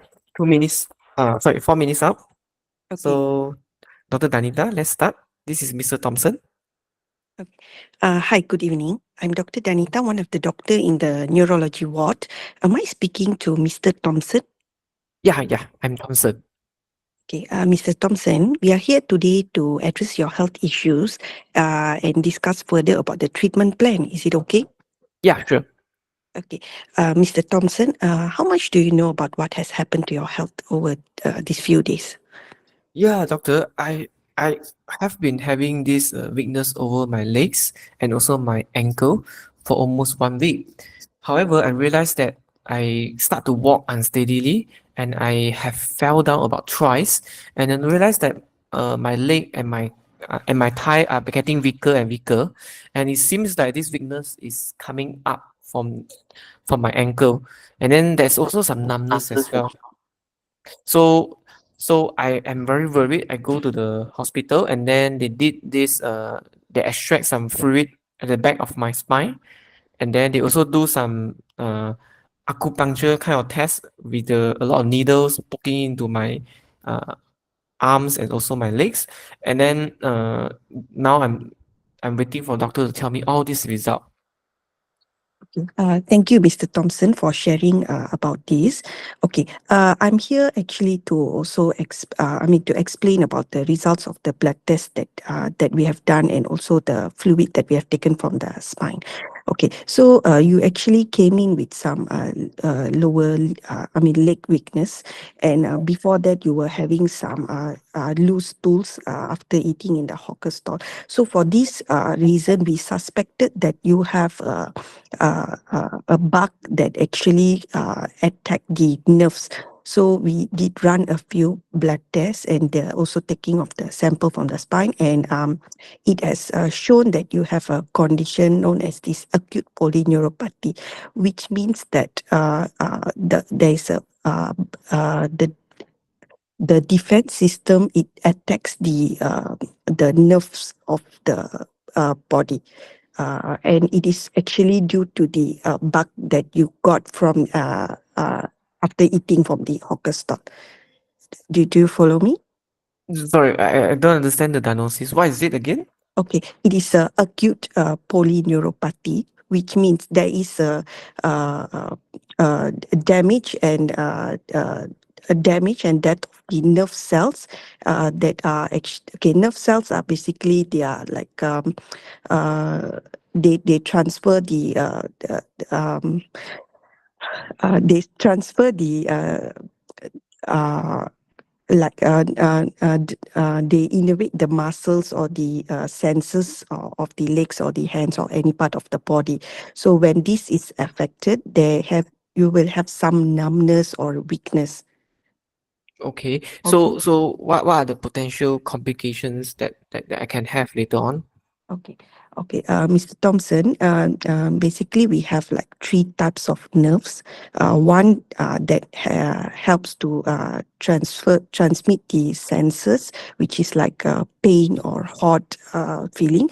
And also there is another nerve that supplies to the movement, which is the motor, and also another one is the autonomic, which actually affects the blood pressure, the heart rate. So if it affects the senses, then there is some numbness as you are experiencing, and if it's the motor, then there is some weakness. Okay, so as these nerves are affected, so it may also affect the breathing as well, Mr. Thompson. Okay, so they can cause some depression in the breathing and some shallow breathing. Okay, so generally the outlook for this condition, it is good if we start the treatment early. However, the worst that can happen is actually difficulty to gain back the weakness or the numbness. Means it is an irreversible damage. But however, it is quite low to develop this. Okay. Okay. So but what are the treatments that you mentioned about this condition that can actually help? Okay. So for this reason, Mr. Thompson, we have decided to start you on this treatment known as the intravenous immunoglobulin. This is actually a medication that is contains the antibodies of other persons' antibody, and it is used to so this antibody eventually will retard the progress of this damage to your nerve cells. Okay. Okay, That could be so I mean, is it like a 1 day injection thing? Okay, this treatment is usually given through your vessels over a period of 5 days.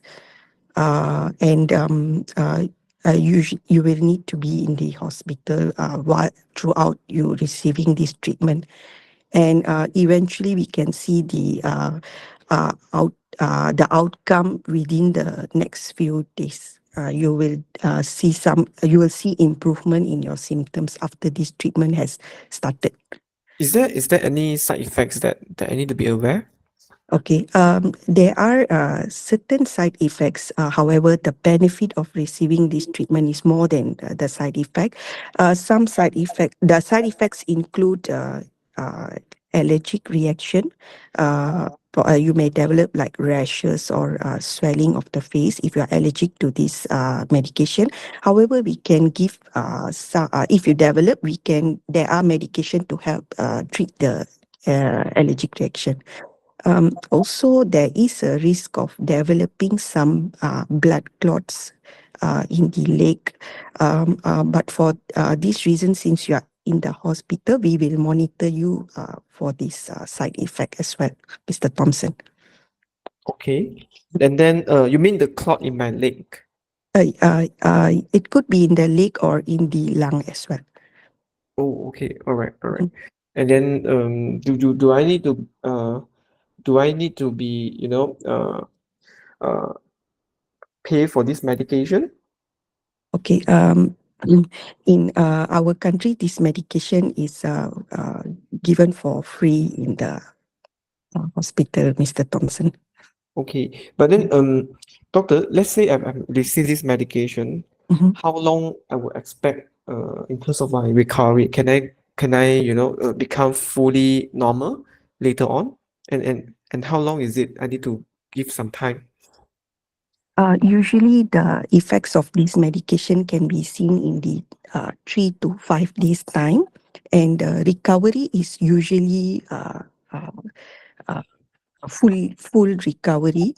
However, there are some patients do have some residual weakness or numbness that happens. Yes. Okay, all Okay. right. Uh, So other than medication, is there anything else you all will be doing for me in the ward? Because 5 days seems very long for me. Okay. Okay. 2 minutes left. Along with this medication, we are also, I will also get the physiotherapy team and the occupational therapy to actually mobilize to do some physio of the legs and the hands as well to also to improve their function and also to prevent from developing any muscle atrophy. And you may continue to practice this at once you are home also, Mr. Thompson. And also I will also teach you, the physiotherapist will also teach you some exercise for the lungs as well, because if lying down on the bed too long for many days can cause some lung collapse as well. So we don't want this to happen. All right. Yeah, doctor. I just want to come back to you the same question. Okay. So how long I would expect the recovery of my condition after the treatment? Okay. Mr. Thompson, ideally after the medication the recovery can be seen 3 to 5 days. However, I may need to clarify this information, and I will come back to you and update you, Mr. Thompson. 3 to 5 weeks, you mean? 3 to 5 days. 3 to 5 days. Yes. Okay, okay, all right. Right. Do you have any other concern, No. Mr. Thompson? Okay. No. All right. Well, what do you do for a living, Mr. Okay, Thompson? thanks out. Okay. All right. All right, okay. Thank you, Mr. Thompson. Thank you. So, True, when you've been told to have less than 2 minutes left, right?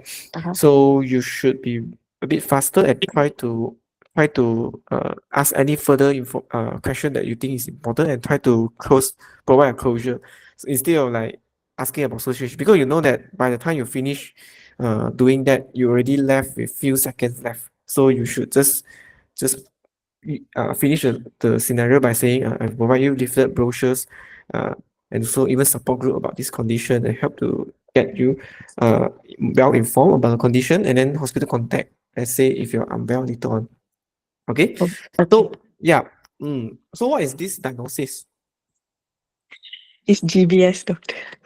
You didn't mention GBS to the patient. Oh my God. Yeah. So you know the NCS diagnosis is never the clinical diagnosis, right? Yeah. It's an NCS diagnosis of AIDP. But then you shouldn't tell AIDP as a diagnosis, right? And there is clinical features, there is lumbar puncture evidence, and there's also supported by NCS feature. So you should mention that this is a Guillain-Barré syndrome. I mean, just you don't have to. I mean, sometimes when the scenario didn't mention diagnosis, right? You can just mention about it. You don't have to be worried. So you can mention that this is it's a condition called Guillain-Barré syndrome, and then it's basically an autoimmune condition in which the body that usually defense mechanism that usually attacks the bug start to get misdirected, and now it attacks to the nerve in particularly. Okay, you should mention something like that. Yeah. What is your comment on your performance? I think I didn't define the disease properly, and also I think the recovery, my recovery period is wrong. I think it's What do you know the recovery period? How long you expect the recovery? within 1 month. No. Oh, In fact, we give IVIG, we're not expecting recovery in like 1 month time also, or even like 3 to 5 days. IVIG will just delay or reduce the progression of the disease. Generally, it should get better by itself. And then usually by 6 to 12 months, you will expect a recovery. Okay, okay. 6 to 12 months. This is not based on me. This is based on NHS leaflet, patient leaflet. So you see, you have to really go through the NHS website. Whatever things that we discuss is not from myself or personal. It's just more on the reference by the NHS website. Okay, so according to the NHS website also, how many percent will actually have permanent disability, also called residual neurological deficit? Do you know? I know it is low, doctor, but the exact figure I'm not sure. It's actually 1 in 5, which is 20%. Okay. Yeah, I got asked this question when I was I was attended exam before lah. So I managed to answer. I just brought up about 20%, then turned out to be correct. But because I remember I briefly read through the NHS leaflet before I go for exam, but it was like 2 or 3 weeks ago, too long already. The memory doesn't stays there, but it just came out of my mind. But you have to know every disease, the common disease. GBS is one of the common disease you must know because it can come in exam quite frequently. Okay, so if I'm going to score you, right, your clinical com skills is quite okay, but sometimes I realize that you are very draggy, and then you are very stuck, not very fluent. Okay, sometimes and that can make the examiner give the examiner impression that it can be you're not very well versed for the exam, can be lack of practice, you see, so they can actually score you borderline for that. Concern, yes, I think you address most of it. Clinical judgment, I can't give you satisfactory actually because certain things actually we will discuss later, but in terms of the counseling part, welfare, I think you can score well. So you are getting like 50% of the mark, okay? Not good enough.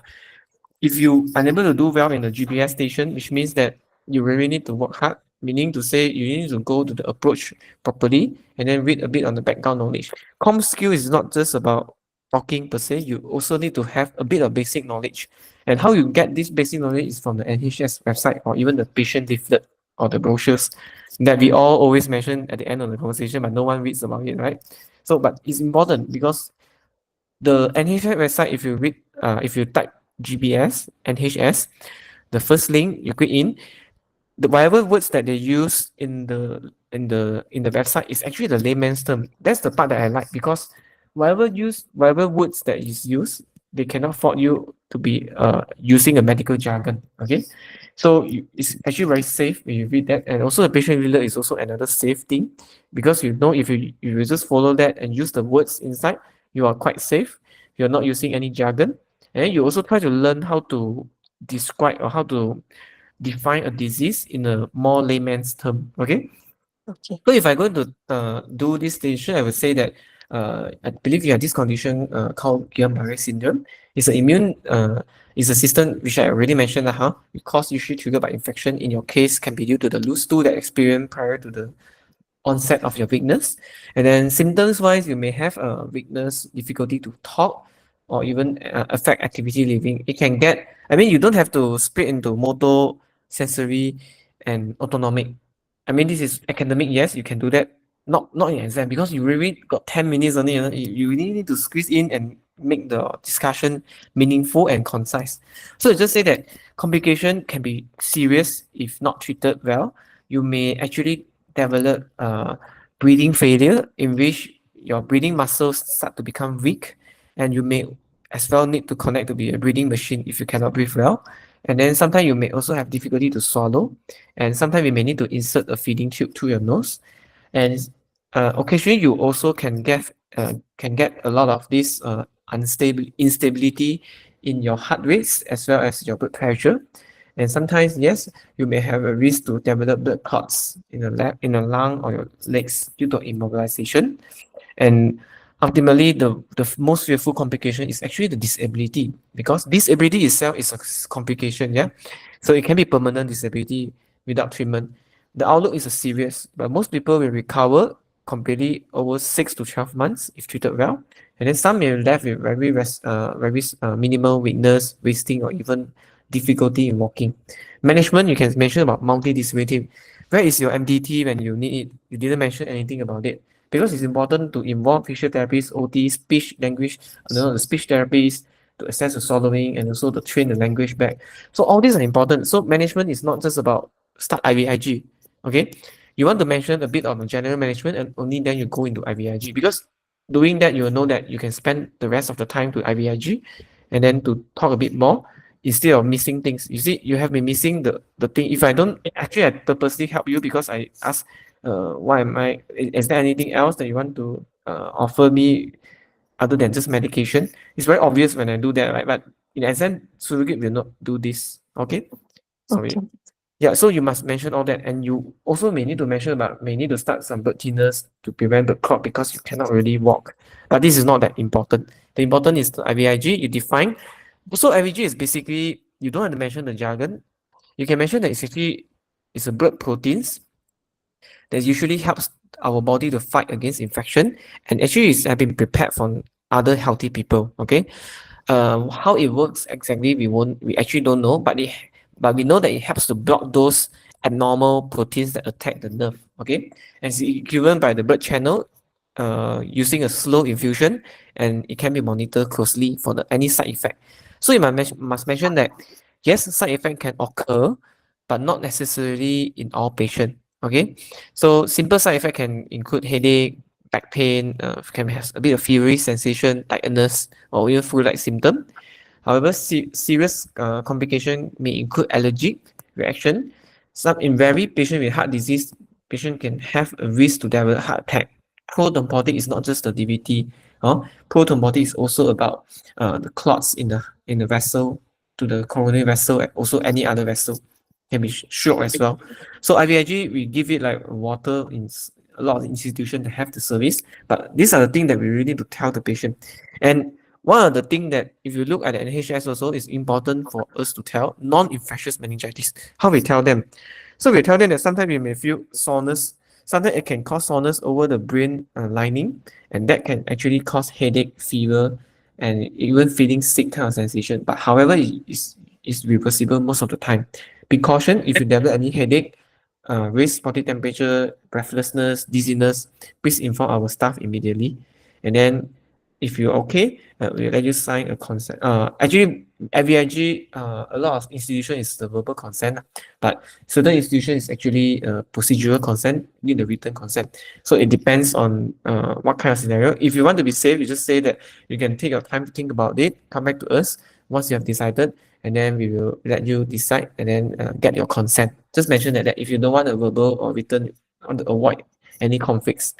Okay, so if you still got time, then you ask about social history, ask about the impact, and ask about the patient occupation mainly, and then you refer them that to the occupational health service, social worker. Let's say they need support, and then you just close with just one sentence like, I will just offer a leaflet brochure website about this condition, as well as some support group and hospital contact, just like it. Okay, I I, I do it like a lot of things to discuss, right? But actually, if you go through things, all the points slowly, and then you frequently get the feedbacks from the surrogate, and then also address the patient concern. Actually, you have enough time. You don't have to mention everything that I provide in this kind of so-called template. This is just a guide. Okay, you can just do it like a simpler way. You can use different words. You can use modify it. You don't have to be very rigid. But the idea is these are the point that you should discuss. Okay. And these are all the points if you read at the NHS website on GBS as well as the IBIG, you will mention everything that I discussed here as well. Okay. So if you have any other question? Doctor, just now you say whether need to pay or not. Yeah, Is so this is also a trick question. Actually, in NHS, if you do it in the UK, it's not supported. And then in government setting, our KKM side is actually free with the JBA form, but in a private side, most of the time it's not. Okay, so to be safe, right? Actually, you will say you can mention like, actually, IVIG can be an expensive therapy. Certain center actually can provide as a free, can be subsidized, and certain center actually need to be paid. I can get back to you later on after I confirm with the finance department. For example, like, just a sample answer, because you don't need to commit certain answers, certain concern that the surrogate provide, right, does not necessarily need to be answered yes or no. You can provide a gray area to explore and to find out. Okay, and there's also some logic behind why certain question is so-called designed to ask by the surrogate. Let's say this is something finance, patient may have some financial issue, may not able to afford. Okay, so this is something that we need to also consider when the certain surrogate asks about this kind of question. Okay, actually the reason I ask is just to test whether you want to tell that this can be I mean, this medication may need to be paid. And then if you tell like that, then I will tell you that actually I'm actually financially tight. And then you can actually address the concern by referring to the social worker or the welfare, and then see how we can do it about it. We can maybe uh source out the funding, and then we give you the medication, and then you cash in the hospital bill later on, something like that. But since you say it's free, so I cannot proceed with this kind of other question. I'll just skip it. Okay. But it depends on how the question is designed. Okay. So that's it. Any other question? that's all, Doctor. Okay, that's all right. So I think we will have our last scenario before we end. So the last scenario is Chia. Chia, are you there? Yeah, I'm here. Okay, so I will give you 4 minutes to prepare, and then we shall start. Is it okay? Yeah, sure. All right. So okay. So this is scenario.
All right, hands up. So, Chia, this is the patient, Mr. Miss Anis. You can start now. The surrogate. Hi, good morning. I'm Chia, one of the doctors in this clinic, this brain clinic today. Am I speaking to Miss Anis, the daughter of Mr. Hanim? Yeah, yeah. I'm the daughter of my father, Mr. Hanim. Hi, today we are here to discuss regarding your father's health condition. Before we begin, is there anyone else that would like to join in our discussion? No, no. All right, Miss Anis. So, before we begin, would you share with me what have you understand regarding your father's health condition? Yeah, doctor. So I understand that my father has been behaving weird in the recent 6 months. We noticed that he is very forgetful. We thought he may have some dementia. And then but the thing is that he started to have all these very weird movement all the time over his arms and also the leg. So we have visited a few doctors, and then in fact at one point there's one brain scan was done and was told to have some brain condition. So we are here after referred by the GP for opinion regarding his condition. All right, Miss Hanis. I think you're correct in all the understanding. So today I've already got the report of the brain scan, and we are going to have a further discussion. However, I believe that the report shows is quite concerning regarding your father's condition. Okay, what is it about, doctor? Okay, from the scan, it shows that your father actually has an illness known as a Huntington disease. Have you heard about this disease before? No, no. All right. Is it okay if I further try to explain regarding this? Yeah, please, please. All right. So, Huntington disease is actually an illness that runs in the family. So, I came to know that your grandfather was also passed away because of some brain condition, if I'm not mistaken. Yeah. All right. So it might as well be in the same condition as well, but we will need to have a further discussion after this. So this disease actually runs in the family, and sometimes it could present even at an earlier stage also. And the symptoms of this disease is actually as what we have observed in your father. They will have some shaky movement over the hands and body, and sometimes they will have some problem with the memory as well. And on top of that, some patient might also um, feel very sad and depressed because of this condition. Okay. So far, are you following me? Yeah, yeah. It sounds Alright. very scary, doctor. Is it like very serious condition? I'm afraid that this condition is actually not curable. I'm so sorry to disclose this to you. Um, what as doctors, we will try to help your father as much as possible.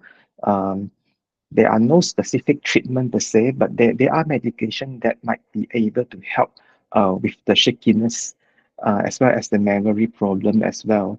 But this one we can offer to him after we discuss with our consultants.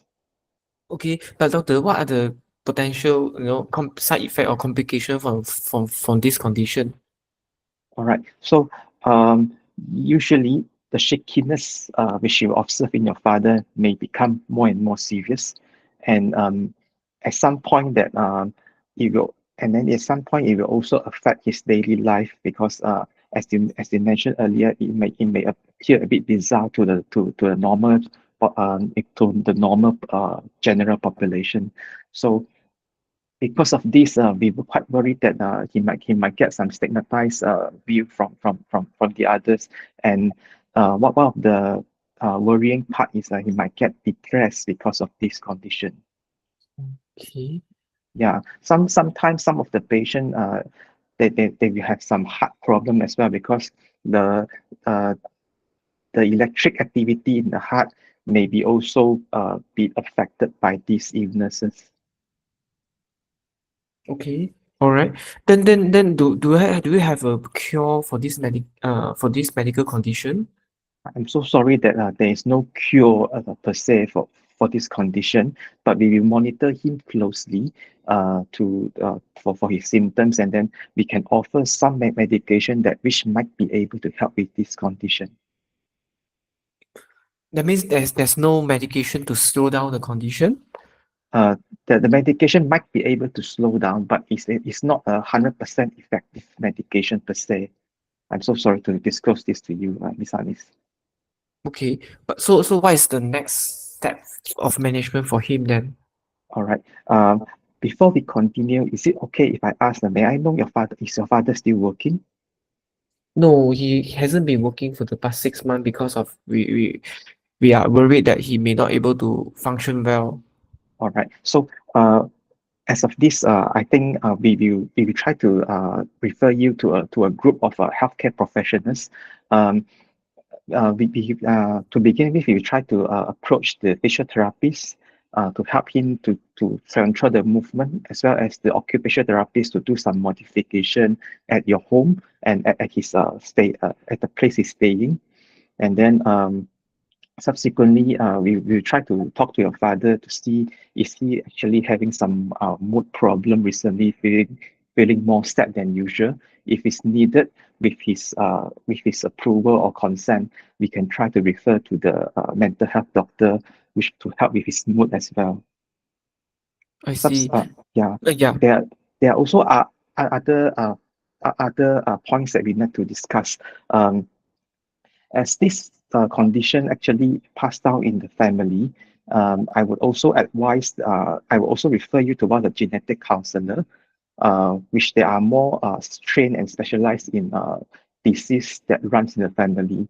And I would also advise that your siblings, as well as your father's siblings, to be screened also for this condition. Yeah, doctor, I'm very worried. Now you're saying that my grandfather and my father is having this condition. It can spread to me. I'm very worried. So can you arrange this genetic testing to be done for all of us? Okay, Ms. Hanis, as you are also at risk of getting this disease, we will try to arrange for the genetic testing for you. However, I will also need to disclose to you that even if we have actually diagnosed you with this condition, there would actually no specific cure for this. But however, we can help you. The genetic counselor can also help you in terms of preparing for your next family also. Oh, that means even if I know the diagnosis, like you say, there's no cure, then what's the point actually no subject myself to all this genetic testing then? All right. As Ms. Anis, I think you're still quite young, and at the same time, probably you might be planning for a family. I'm not too sure about that, and this could be actually taken into consideration at the same time also. Okay. And then you have mentioned that there is medication to slow down his condition. Do you think I mean I would like to know more about it. Is there any particular medication that can do that?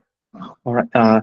This medication, actually, it is not 100% effective medication. We'll try to discuss with our consultants regarding when is the best time to start this. And Sorry, 1 minute left. yeah, after that, we will actually discuss further with you and your father regarding the medication. Would that be all right? Okay, all right, doctor. All right. So I will also provide you with some leaflet regarding the disease and also the medication we might be able to start for your father. And there are some support groups available as well for Huntington disease. If you are keen, we'll try to refer you to join the support group. Would it be okay for you?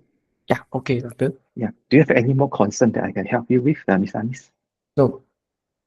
All right. Okay. You have Okay, 30 yeah. seconds more. Okay. You can actually ask about the social history, or if you got Okay. more time. But I think All we right, can sure. stop here as well. So the All right. idea is don't let, I mean it's also part of my fault because I didn't remind you 2 minutes left.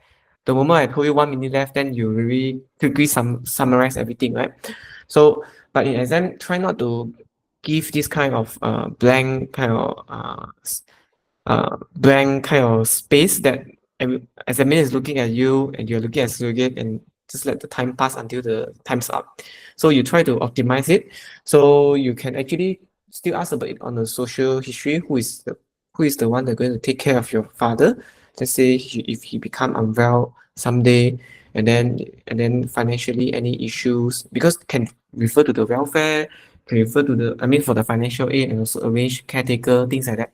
Occupational health probably not much because he's not no longer working, but there's still something that we can actually help. Okay, so Alright. how do you feel about this scenario? Actually, I can't recall whether should we do the genetic testing. I think I stuck on that part. Yeah, so have you attended my briefing session on the communication scenario in the past? I think I attended before, but I did not attend all the sessions.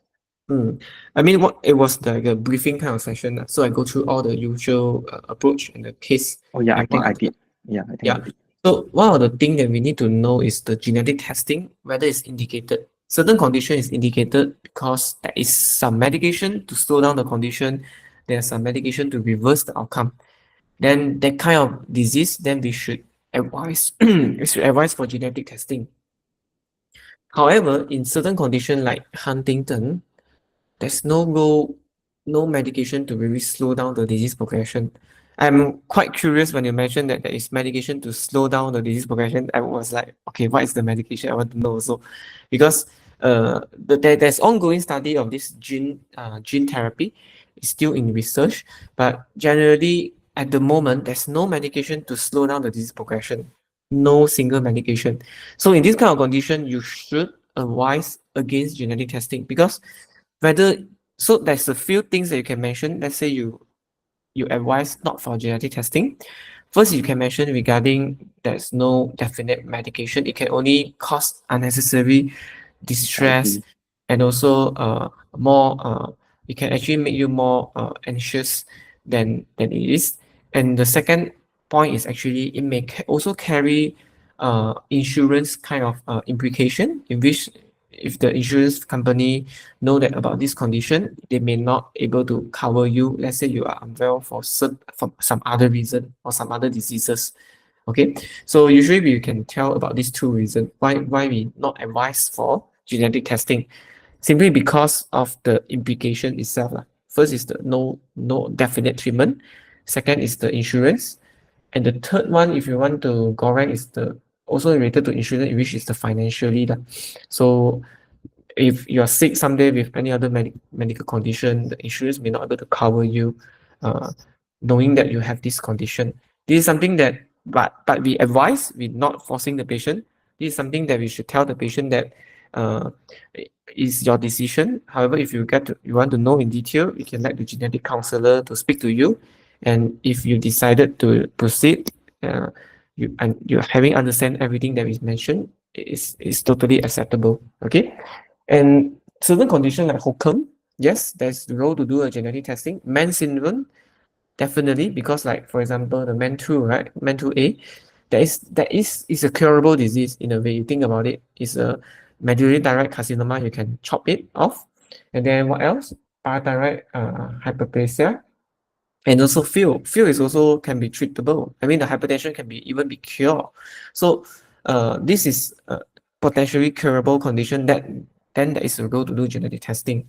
Same goes to Hokum. If you diagnose to have Hokum, you can start medication to control your heart. In terms of the beta blocker, your cardiomyopathy, the anti-failures, you can at least slow down the disease progression from the point of the Hokum perspective. So you see, and there's also some alcohol septal abrasion, things like that, to really thin out the myometrium. So those are the intervention or management that can potentially modify the disease. Then you advise for genetic testing. For this condition, no, you should actually advise against genetic testing. Okay, you understand? Yeah, thank you. So I think in terms of your com skill is good. I would say the concern you also addressed quite well, but the clinical judgment part, unfortunately, I would put you as a borderline, because you actually encourage for genetic testing. There is actually no right or wrong when you counsel against or towards, but most of the scenario, the feedback is actually to counsel against. The examiner is actually expecting us to be a matured physician to actually think in our perspective that do you think this disease will be beneficial if you do the genetic testing, which is unnecessarily in this scenario. So that's why most of the feedback is actually against. So I will also encourage to take a step back when you prepare on the outside regarding that condition that they mentioned, whether any role for us to do a genetic testing. Yes, you may see a lot of PACES textbook, reference book, probably 10 years old and above, meaning very long time ago, those textbook, they actually did talk about genetic testing in this Huntington. I mean, the counseling part also advise patient to go for or the surrogate or the family members to go for counseling. But actually, those are very old kind of books, you see, and it doesn't really practically helps in the real exam scenario. So I would actually advise to know what are the feedbacks sometimes you receive from other people that went for exam and have similar kind of scenario. What are the feedbacks from the examiner? Because usually, whenever either we pass or fail, you can still request the exam mark sheet to know how do you perform. That's what I did in the past as well. So to know your past is may not be just enough. You also need to know that what are the other things that you can do better, not just about passing, but generally as a better physician in future. Okay, so I mean to just go through it, you can see that if you want to define or explain about Huntington disease, right, it's a degenerative disease which cause damage and death of the cells in the brain. Yes, it's a familial disease, 50 chance to pass on, and it can get younger in the subsequent generation. Symptom-wise, it's an abnormal movement, and then affect thinking, judgment, and also mood behavior. You can mention about the suicidal thingy here as well. If you don't want, you can mention under the complication. Because the main complication that we seldom talk to patient or the surrogate is actually a disability. Remember that disability is actually a main complication most of the time if you didn't address it. So, but in the Huntington, even if you know that it's Huntington, you cannot do anything. And then high risk of suicidal, yes, dementia, difficulty of swallowing, risk of lung infection later on. It's a slow progressive deteriorate with time. Treatment is only supportive. So in this condition, we should try to tell yourself that is this a curable disease? Is this a controllable disease? Or this is is a supportive kind of management? Because you need to counsel in the three different directions. Huntington is definitely supportive. It's not controllable. Whether or not you start any medication or not, it will still progress. Whether or not it's slow or fast, actually it's not significant at all. Even if you start any dementia medication also, they will still progress.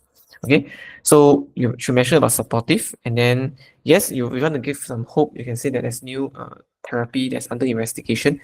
Hopefully can be available in future. However, at the moment, it's not available. And then another important thing I forgot to mention about this is I didn't really appreciate that you break the bad news to the surrogate. Do you think you do that just now? Yeah? I think I tried to do that in the breaking bad news approach. But not very obvious. Because I told her that the report come back to be something quite concerning.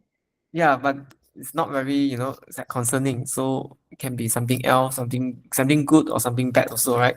So Okay. I would actually advise you to, if you want to break a bad news, you have to break it like properly. So I will say like that, something like that, huh? So I mean, Mrs. Who or whatever, all the results and the test is with me now. Unfortunately, I don't have a good news to tell you. You can put a pause, the golden pause, and then only then you say that I'm afraid to tell you that your father has a diagnosis of Huntington disease. Then you pause again. So this is how we break the bad news properly. We give some warning shot followed by the bad news. Okay. So or you want to do it differently is like you mentioned like all the tests are with me now. Unfortunately, I don't. Unfortunately, how should I put it? Yeah, I suddenly start because probably too late already, sleepy. But is something going to be like all the tests and result is with me, and unfortunately it's not as we hope. And then you pause a while, and then I'm very sorry to tell you that your father had this condition called Huntington. Okay, so it's something similar but a bit different in terms of the words of choice to use. So this is how we break the bad news properly. If you do that, then examiner will catch that, okay, you actually break the bad news. Okay, so yeah, and then empathy. You also need to show some empathy after you break the bad news. I'm very sorry to tell you about this and know how difficult to know about this. We are all here as a team to support you. You can say all these words, okay? And then the genetic testing, you before you actually tell the patient yes and no for the genetic testing, you can also tell the role of genetic testing first. Is that usually we use we actually subject a patient or family members for genetic testing is to detect a disease early and offer the intervention to delay or avoid complication. Actually, this disease is incurable. There's no treatment or prevention that we can offer, and therefore there's actually no benefit to know whether you develop the disease or not in future. And this will also increase a lot of suffering, and it cause a lot of implication in terms of insurance. Sometimes can also have social and mental implication as well. For this reason, I actually do not advise you to go through the test, but you have the rights to know about this, and for you, and we can refer you to the genetic counselor for to know in detail. Okay, just mention like that. Okay, so anyone else have any question? Do you have any questions? Yeah. I'm all right. Thank you so much. Okay, yeah, thanks. I think that's all for today's session. So I think yeah, I can see that the PACES candidate preparing for exam are getting lesser and lesser. There's a trend that everyone is going to island because it's quite fast, not much of waiting, and then the passing rate is also very high, remarkable. So but don't feel down. I would say that those are already preparing for PACES UK. I would say that just go ahead and continue to practice, and then to apply the exam continuously until you get the seat, because eventually you will get the seat, and then when you get the seat you must be prepared, cannot be like just want to start to prepare. Okay, so you must prepare well, and then you must get familiar with all those common exam scenario. Only then you will know how to do it well in exam. This exam is like a kind of like open book kind of exam, in a way that a lot of things, a lot of expectation has already been put in a lot of books, notes, or even textbooks. And this is like an expected thing to know. You should know what kind of scenario can come out and what are the things that you should do. So the only way to do well is to practice more and more, okay, and consistently. Okay, with that, I will end the session.